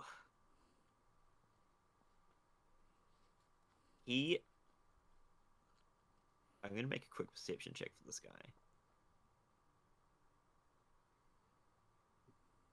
We might be okay, but he's gonna try and risk something very quickly. He is gonna move around to this side here, triggering Mischief your attack of opportunity if you'd like. Yeah, why not? In an attempt to shove Balren off the edge of the cliff. Yes. Oh my god. That definitely hits. No! That's a 28 to hit. You're not allowed to do that. 9 points of damage. Thunder damage. He is looking very wounded as he kind of struggles and makes his way around. He's gonna do one last ditch effort. He's like, "If you're taking me down, I'll take you down with me." He goes to tackle Balren. So Balren can get you an athletics check from you. Oh no, it's low for me. Oh my god, and I used my reaction to fucking punch the guy. I could have helped you. However, that is a very good roll. A 15 is really quite good. He only gets a 3 as he kind of just like tries to tackle you past. He manages to stop himself at the edge there, but it goes as you kind of just judo use his momentum against him, getting him to the other side of you. You were not pushed anywhere. But that is all he can do. That's a good idea. Bring us to Iridescent, your turn. Guiding bolt. This time we're going for a giant flame creature that is attacking a lot of my friends in one area. Oh, 1d20 plus 9. That is a not natural 20. Great. That will definitely hit. So go ahead and roll your damage. Cool. Alright, I'm using my freebie from my star map instead of a spell slot. So this one is 4d6.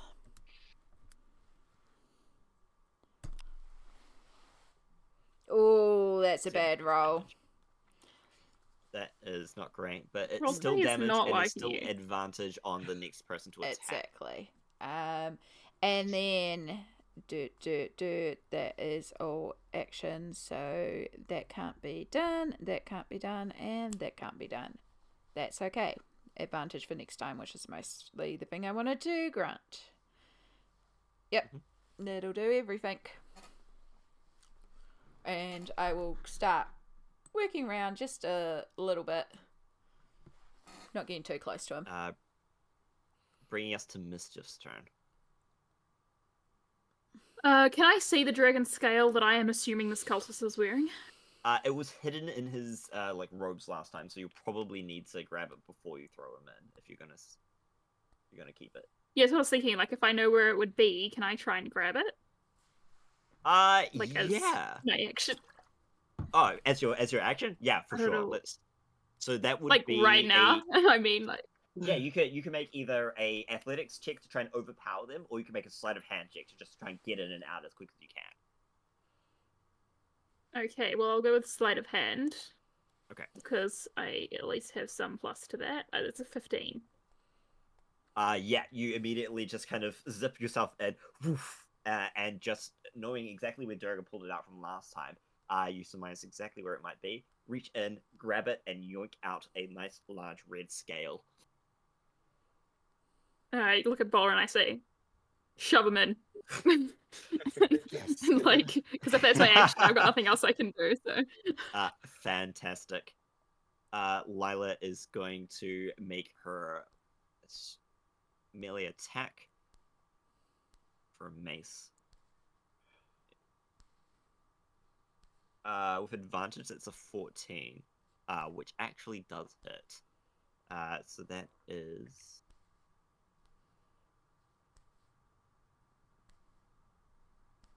6 points of bludgeoning damage. And this is also a magical mace, so don't have to worry about any resistances to magical damage there. No magical damage. But Lila can't really move anywhere, so we'll just stand there for the rest of her turn. And Sir Igwald will take 10 points of damage at the beginning of his turn from being on fire, for starters.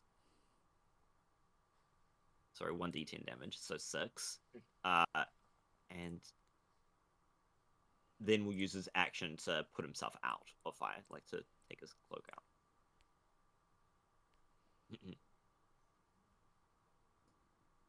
And he won't move either, just so that he doesn't get an opportunity attack. Bringing us to the Fire Elemental's turn. The Fire Elemental is going to make 2 attacks against you, Durga, as you unleashed a flurry of attacks upon them. They too will do so as well.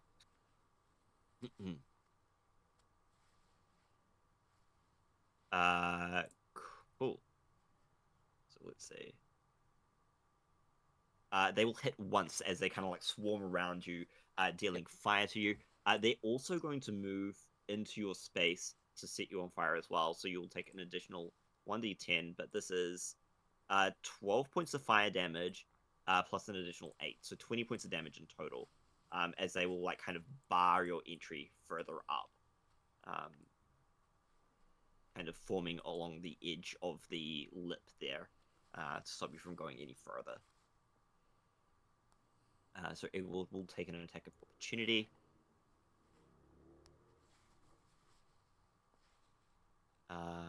For 10 points of damage. And Lila will as well. Heck yeah, build that damage up. Which will also hit. So if the fire elemental is going away from me, do I get the opportunity of attack? They're not going away from you. They're standing Right. in front of you still. They're just barring your way further up. But yes, Right, should so something they're leave the your threatened same. area, yeah. Should something leave your threatened area, you would get an opportunity attack against them, yeah. But they have not yet. Bringing it to your turn, top of the round, Durga. Yeah. So they are blocking my entrance. To the next level, yeah. They're kind of standing in front of you, barring you from going any further at the moment. Can I try and do acrobatics up, like with my sword, trying to go through the wall above it? Yeah, you can certainly try. Go ahead and give me a acrobatics check then.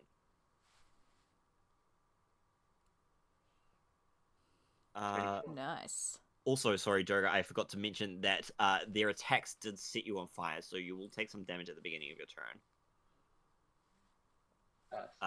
So it's just 4 points of damage, fire damage. Yep.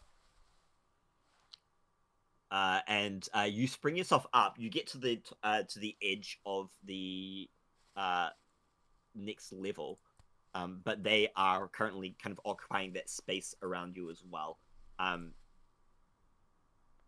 So here I can start dealing damage. yeah. I just wanted to like be on top of it. Sure. So yeah, I'll put 3 damages with my great sword.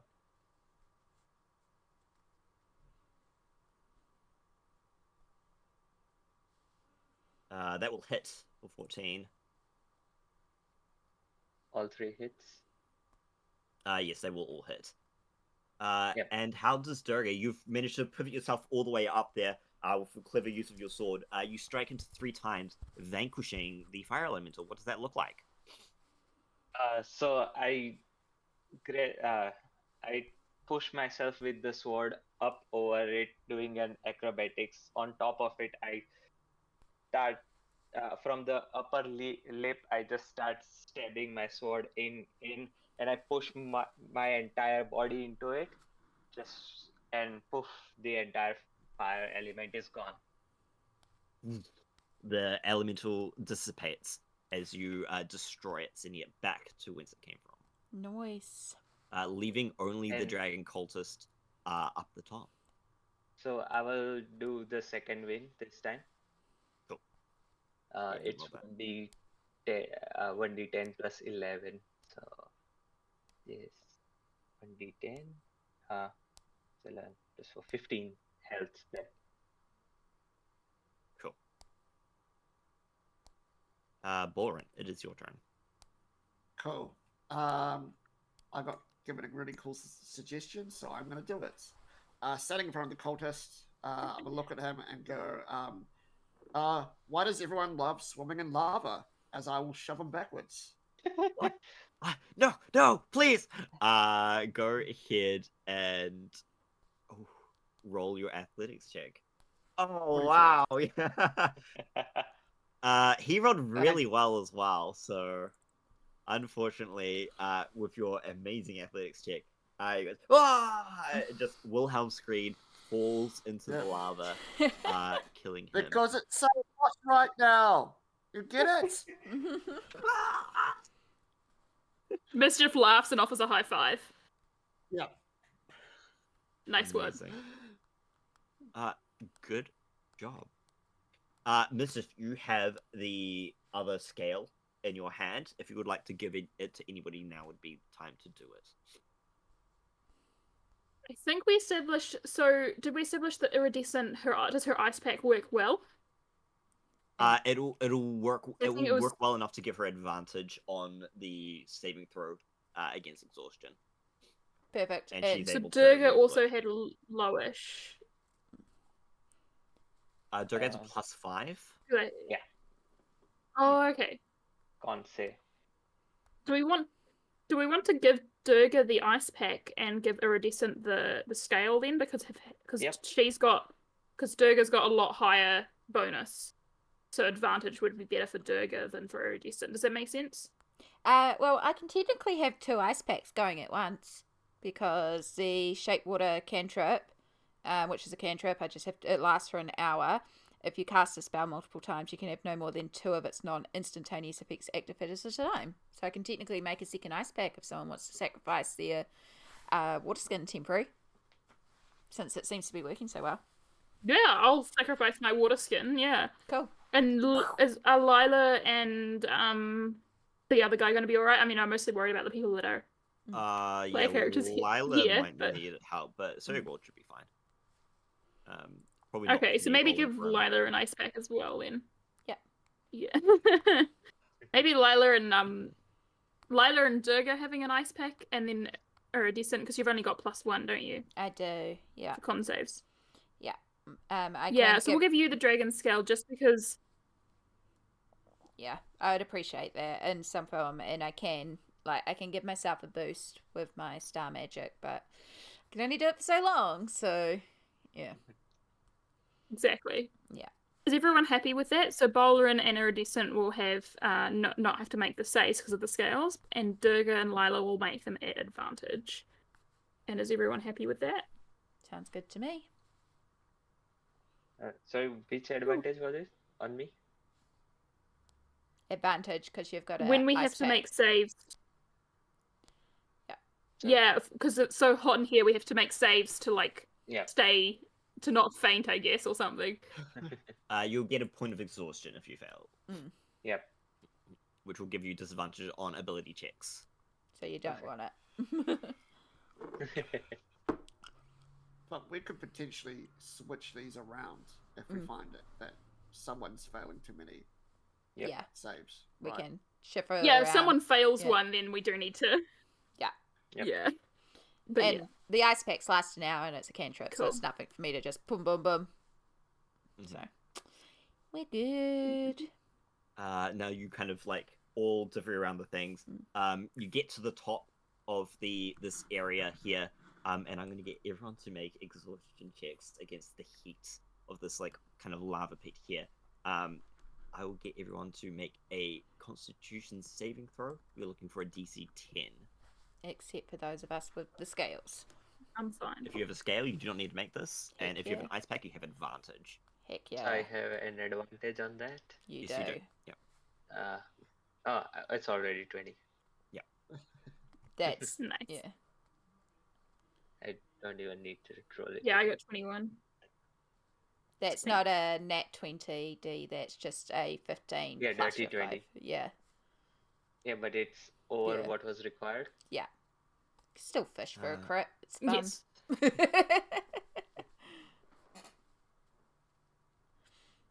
Also just a heads up, Henry. 20 minutes. Yep. Thank you. Yep. Cool. So everyone made a 10 at least, so that's fine. We'll keep going. You guys all have no problem. There's just this last little lip, and then you can see that there's like a little curve that leads in as you can feel the heat getting more and more intense. You're definitely getting to the heart of this kind of area at this point in time. You can see little trickles of lava kind of snaking down the small pathway as it goes up and up into what looks to be the lair of the cave itself. You hear in Draconic, so you're getting Lila to translate as everything going on. She's kind of whispering to you all what is being said as you kind of snake your way up. You hear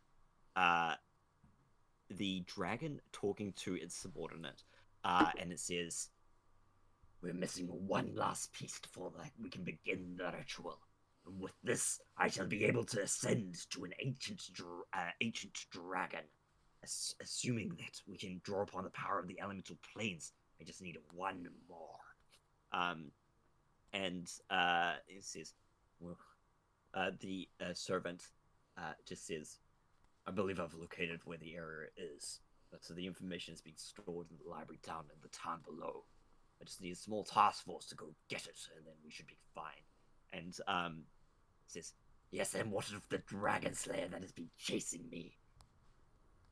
We've been trying to deal with him, but I believe they're making their way here, so I'll defend you while you make your chance to escape." Says, "Fine. Why don't you stay here? Defeat this, and I will go and do the work myself, getting the last gemstone for this ritual to be started." "Very well then. If you can make your way there. Wait, I hear something coming." And you hear them kind of pause and listen as you slowly make your way up. Can I get everyone to make stealth checks really quick? Ooh. See how well We've got they- Balren's seeming spell. Should we try and disguise ourselves as a group of kobolds running away from the adventurers to come help defend this area or something? So I have +6 on stealth, but a disadvantage. Yeah, I have a disadvantage as well. I accidentally rolled normally, so I'll roll again.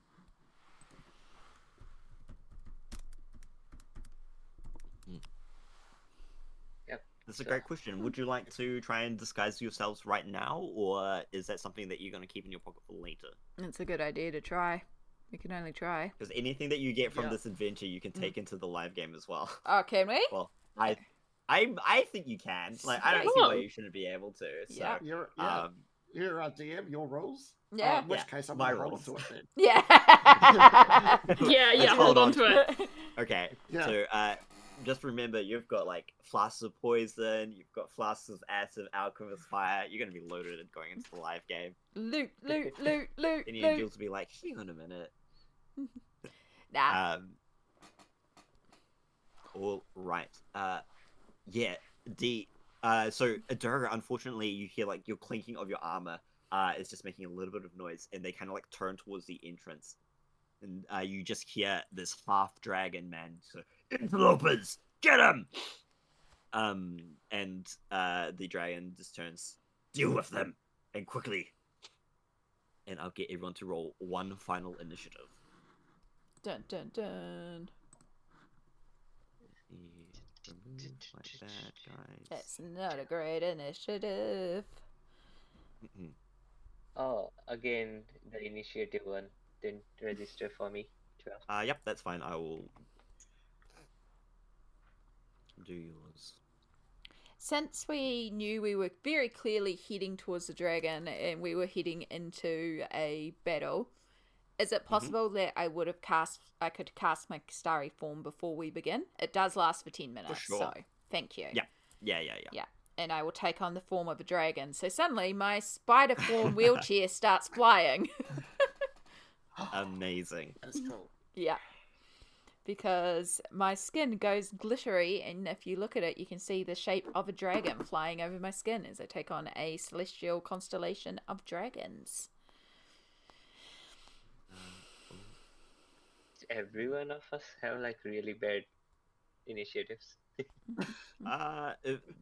They didn't roll too hot either. Let's see. Oh yeah. Actually, no, that was Lila and Igwald. Let me see what how these guys do, because it could be bad. No, that's okay. And this is also not great as well. So yeah, it's just low initiative all around, I think, which is fine. Nice. It happens. However, the first thing to happen is the dragon's lair actions.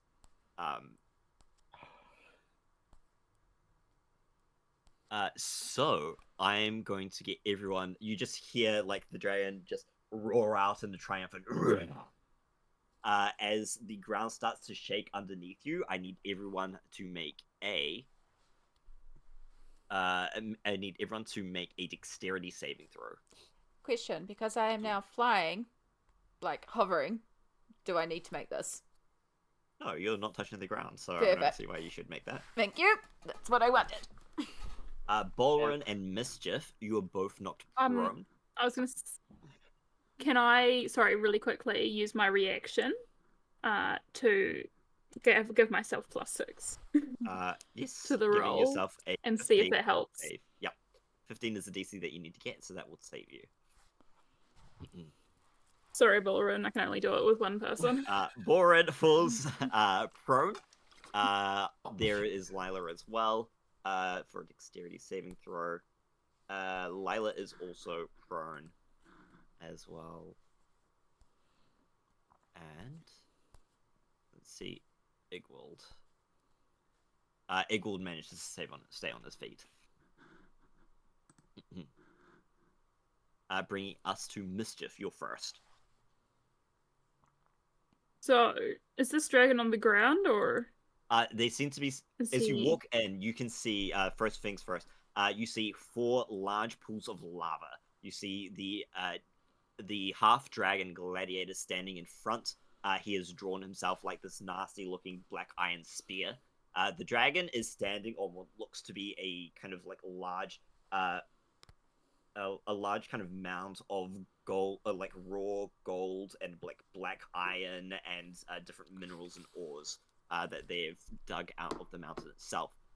In the corners, you see 4 pillars, each with like a glowing gemstone above them, except for this last one here, which seems to be empty. Okay. I and would as like you're to looking around as cast- well, just one last thing.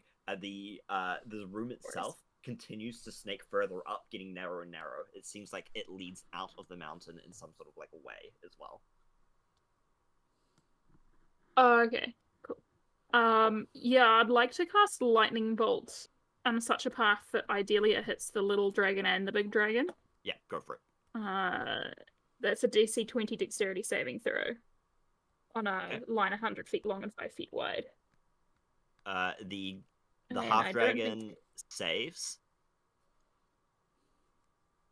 Okay, so And it takes the half dragon damage. fails. Okay. So So I 12 rolled points- 25, so the half dragon takes half. Yeah, 12 and then 25 to the dragon. Yeah. And so that's my action, and I'm gonna move to the side to like let people out. Mhm. So what I mean 5, 10, 15, 20. And I'm just gonna like so I moved like 20 feet that way, and then I'm gonna move like 10 feet up with my wings. Yes. Boots with wings. That one. Yep. Your winged boots allow you to fly just 10 feet to be into off the the air. shaking ground. Yeah, just to be off that shaking ground. And bonus action, I still have that up. I don't want that. Can I try and kind of hide in the crags of the rock a little bit? As my bonus action? You I need have a bonus action, this rogue thing.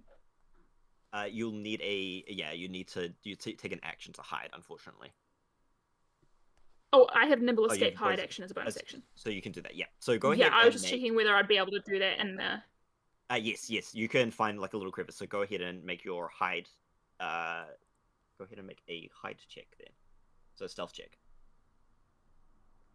Oh, bugger, that was a natural 20. I do stealth at disadvantage. Okay, yeah. Mm. Unfortunately, So, there doesn't seem to be a place I- where you can get yourself into tucked like neatly enough to be able to hide yourself. You can see the dragon kind of like No watching worries. and gazing as you it tracks you perfectly to where you just flew up that just now. Balren, you were knocked down on the ground. Cool. I'm gonna get back up. Can I move through Durga's space? Yes, you can. Move a little bit closer. As I do, I look at the dragon and I start playing my lute. Playing sort of like weird, trippy music on it as I cast for the best bard spell in the game. Onto Luke's Irresistible Dance. Okay, so this is a wisdom saving. Microphone's muted if you need it. No, it's no just... save at the start. It just happens, but it does make a save as an action on its own turn to try and regain its form. So basically, it starts with a comic dance in place. It can't be charmed; it's immune to the spell. It uses all of its movement to dance without leaving its space and has a disadvantage on dexterity saving throws, attack rolls. While it's affected by probably the do need spell, something, other I creatures just have can't think advantage on right now, attack rolls 'cause- against it. Final battle against Red Dragon. Yeah, Very it uses clever. action to try and pass the save to break the spell. Yeah, I'll be out in 2 Cool. minutes anyway, because I'm going to pee before I switch over to my next meeting. Excellent. So yep, that's you see the dragon. What is this? Starts like Yeah, I moving figured you around were. this funky Tell beat. by height Oh from my me, goodness! You've got them on your screen, but I can't and hear them at starts all. to dance on its little hoard there. Very clever. Would you like to move anywhere? You want to move here, but for some reason I can't seem to move my token. Oh, thank you. That's my turn. All right, bring us to Iridescent. Cool, so Iridescent floats along 5, 10, 15, 20, which will take us to at the front here, in which case I'll grab onto the wall, and then they move an additional 20 to sort of get around here. Cool. I just basically want to separate us out. And then with the looking at what is going on, we'll be like, oh, no. I think we're going to pull down a direct beam of moonlight. And we're going to be aiming straight for the center of our friend here. And we're going to cast this as my big 6th level, because why not? So can I please get a Constitution saving throw? I believe they make that at the start of their turns. When this creature enters a spell for the first time or starts its turn here, so because they'll be entering it for the first time on casting. And as a shape changer, because they're a dragon, so they change shape. Yep. They make it at disadvantage. Okay. Yeah, a shape changer makes its saving throw with disadvantage. If it fails, it also instantly reverts to its original form and can't assume a different form until it leaves the spell's light. I have no idea what that caveat means. And your save DC is 17. 17, so they fail it by 1. Heck yeah! That's what I love to Nice. see. So, roll 60-10. Be good, be good, be good. Ooh. 36 36 points points of of damage. radiant damage. Not bad. Yeah, and that stays up and can continue to be moved on each of my following turns, which means I have a bonus action. I will maintain the dragon form at the moment. I'm tempted to go to the archer so that I can also do bonus action archery damage, but the dragon form, as well as giving me a little bit of flying, also means that any wisdom, intelligence, or most importantly, concentration checks, even if I roll less than 10, are counted as a 10. Oh, wow. Yeah. Very cool. So yes, that will be my turn. Great. Bring us to the half-dragon's turn. You are up on the wall, aren't you? I am indeed. How far up did you go? Well, before I was about 20 feet up, so I would presume around then. Cool. Yeah.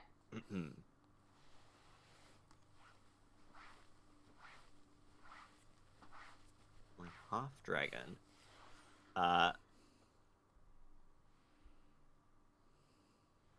will move to the entrance here, blocking the rest of you there, and just breathes a cone of fire down on you, Balren and Durga, as he just inhales and breathes out fire. I need dexterity saving throws from both of you.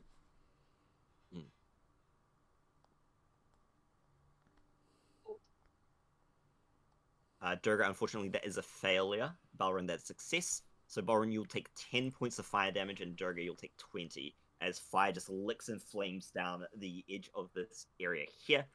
They are then going to stand back as well. And my spell dropped. So the dragon is no longer dancing. Oof. No. But Concentration. Can I help with that with my +6? Do you need That line would of make- sight? Just check on the wording on Flash of Genius, because if you do need line of sight, then unfortunately you That's won't a be able good to help. point. But if you do not need that, then you will be able to help. Yeah, no, I need sight. I need Okay. sight. Sorry. So, Irresistible Dance goes down. The dragon gains control of their movement once more. And the half-dragon will take a step back again. So no opportunity of attack. Not for you, unfortunately, Durga, but Balren, if you would like to make one, you can.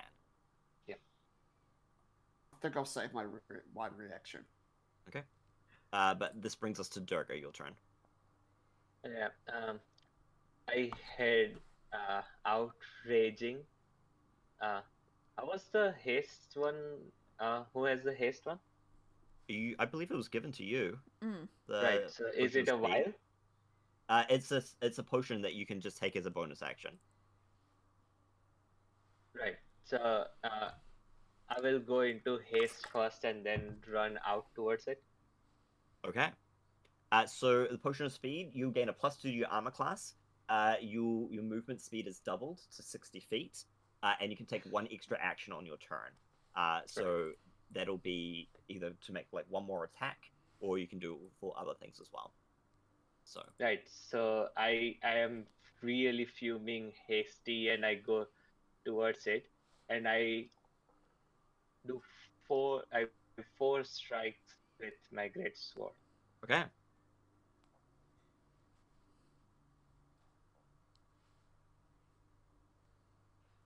That will miss. That'll hit. That'll hit. And that's a crit. Amazing. Yeah. And because I was so angry, my first one just misses, but then I quickly do 3 strikes to the half dragon. Cool. For a massive amount of damage, you just see Durga wail into the to the half dragon there, really cutting down on their hit points there. They take a massive amount of damage in retaliation. Oh, sorry, that's incorrect. Massive amount of damage from that damage there.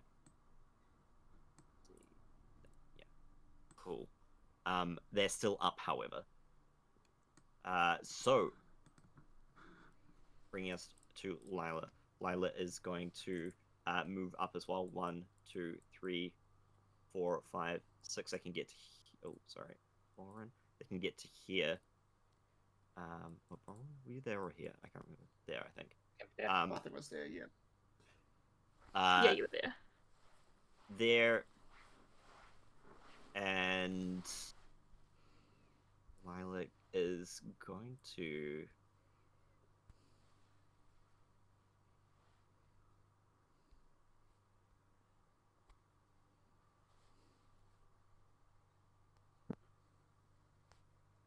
I think Lila's going to just quickly heal Durga because Durga's taken a massive amount of damage already. So just preemptively, this is a 4th level Cure Wounds.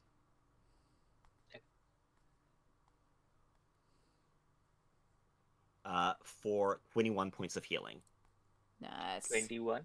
Yeah, so get back 21 points of hit points there. Yep. Going to Sir Igwald. Sir Igwald is just going to dash straight for the dragon. 1, 2, 3, 4, 5, 6, 7, 8. What hang on. 6, 7, 8, 9, 10. So they can get to here. Avoiding the half dragon as well. But that's their turn. Bringing us to the dragon's turn. Cool. So the dragon needs to make a constitution save. I think it just Yeah, says is it con save? Con save. Oh my gosh. Sorry, I hit it up. It is golfed. It makes a constitution save. Yes, please. And the shape changer thing. Yeah. That is success. So they will take half damage. Can I also use my reaction to give them a negative d6 on that? Will that possibly make them not save? Well, I'll tell you that they have a 22. So they As their have to current roll. roll. They have to roll a 5 or a 6. Whip it. Why don't you can roll it? It's a 1 and 3. So Oh, go God. ahead and roll a d6 and tell me to minus off.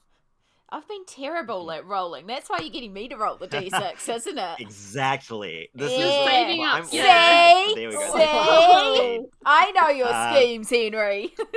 Yeah, what would I have got? See, this is why I got you to roll. See? Okay. Rigged. So go ahead and roll that damage in half, and I'll halve it, and they'll take that. Okay, so it's 6d10 again. 6d10. So it's another 32. So 16 points of damage they'll take. They are going to just move really quickly first and breathe their fire breath down upon all of you. We're clustered together. This is what I was trying to avoid. It's a 60-foot cone, and they Yeah. can get all of you in it because they are a very, very powerful dragon. Mm-hmm. So I'll need everyone to make a dexterity saving throw, please.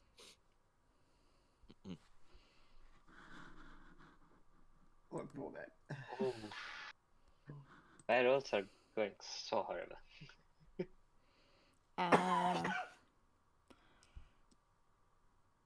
So I get a +3. I'm going to use my reaction to absorb elements. A wise decision. Oh.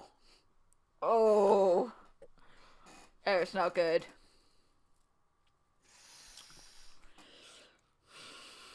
Okay. So Balren succeeds. Everybody else, I think, may have failed. Let me just check for Lila and the half dragon succeeds on their saving throw as well. Lila fails, and let's see about Sir Egwald.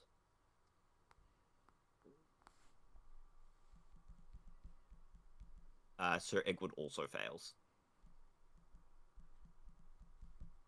So that is 68 points of fire damage. Oh. Cool. I'm out. To each? I am down to 1. Half of that is 34 to those of you succeeded or have resistance. So that's 34 for Mischief and 34 for Balren. Oh, sorry. You said 68, not 86. I heard that the other No, way 68. around. That makes a very big difference. A big difference. Yes, it's this life and death on the line here. Wow. Okay. Sir Egwald goes down. Lila is on 1 hit point as well. Yeah. I'm on The 9. half dragon is fine. So if I took 68, that means I have to make a con save of 34 to maintain concentration on Moonbeam, which is impossible for me to make. Unless... So Moonbeam disappears. Yeah. Unless... no, a nat 20 wouldn't even affect it anyway, because it's a skill check, so... Yeah. Unfortunately, it's a saving throw, not a skill check, yeah. Yeah. That's what I mean. Thank you. Yeah. Moonbeam disappears. Damn. That was rough. We're in bad shape, folks. And luckily, I have next to up, They the can't lair do that action. every turn. Yeah. But yes, now it is the lair action. Let's see.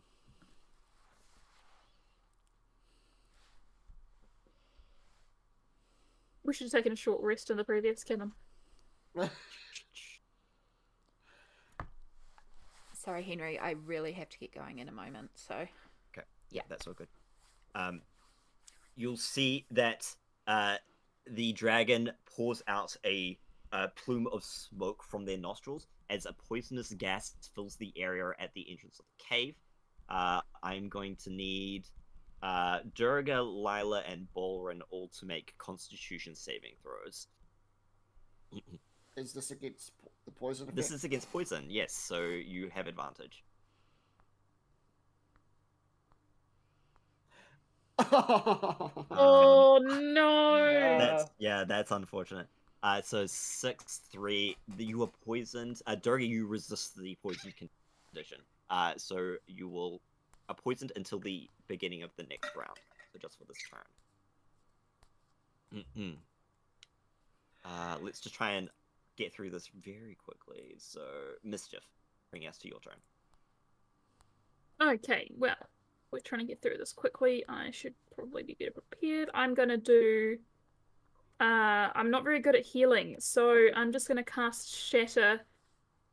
Where's the dragon? Can I get the dragon and... probably can't get the dragon and the mini dragon. I'll just try and get the big dragon. Yep. I'll just try and get the big dragon. That's a DC 20 Constitution saving throw.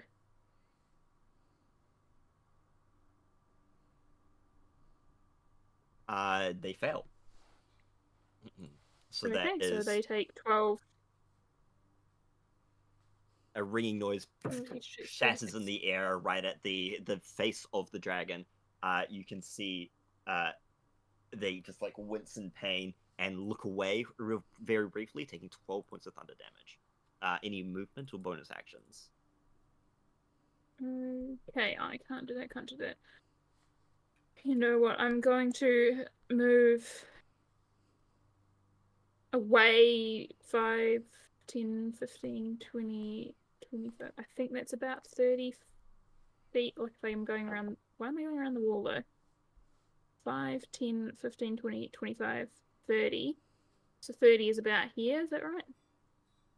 Yeah. And just to separate out a little bit, hopefully. And bonus action, I'm gonna try and hide in the crags of the rock against the wall again, if that's alright. Yes, go ahead. Roll that stealth check. Bring us to Balren. Cool. Balren runs straight out at the dragon. As he does, he sees all his friends are very badly injured, so he will cast Mass Cure Wounds. Whoa, very good. So everyone, I hope everyone's in range. Everyone will get 20 points of healing. Yay, thank you. I believe everyone is in range. Mass Cure Wounds, is that the one that creates a sphere that targets people, or is that the one? Yeah, 30-foot radius sphere. So Okay, long cool. as So you everyone's can within get it. 60 feet of each other, we should be good. We're good then. And that's Or my 20 turn. hit points. Is that Thank you. for... Does everyone get that? All allies. All allies. Good, you've got enough for everybody. Great. Yeah, six allied targets. Oh.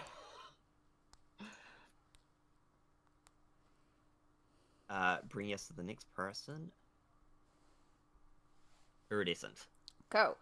Action. Guiding bolt at the bit of this dragon.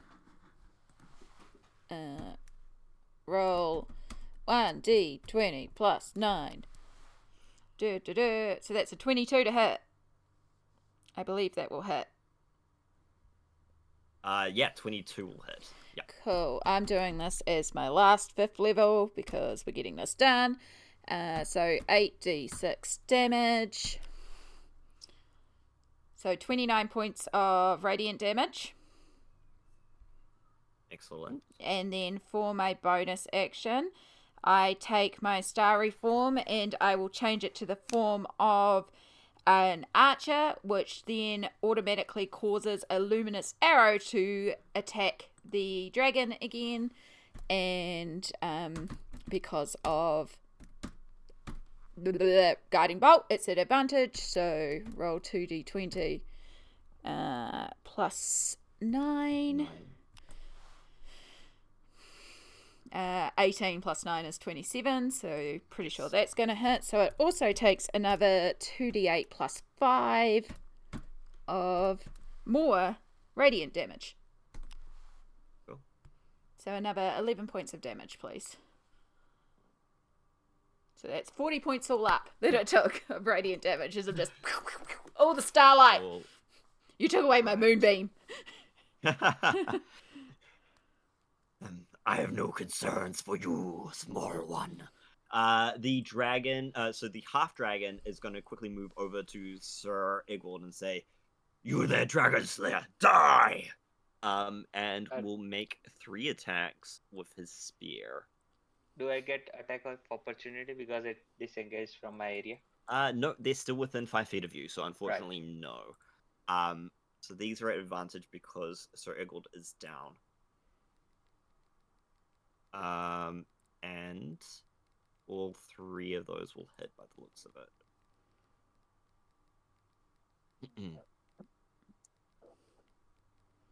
So 14.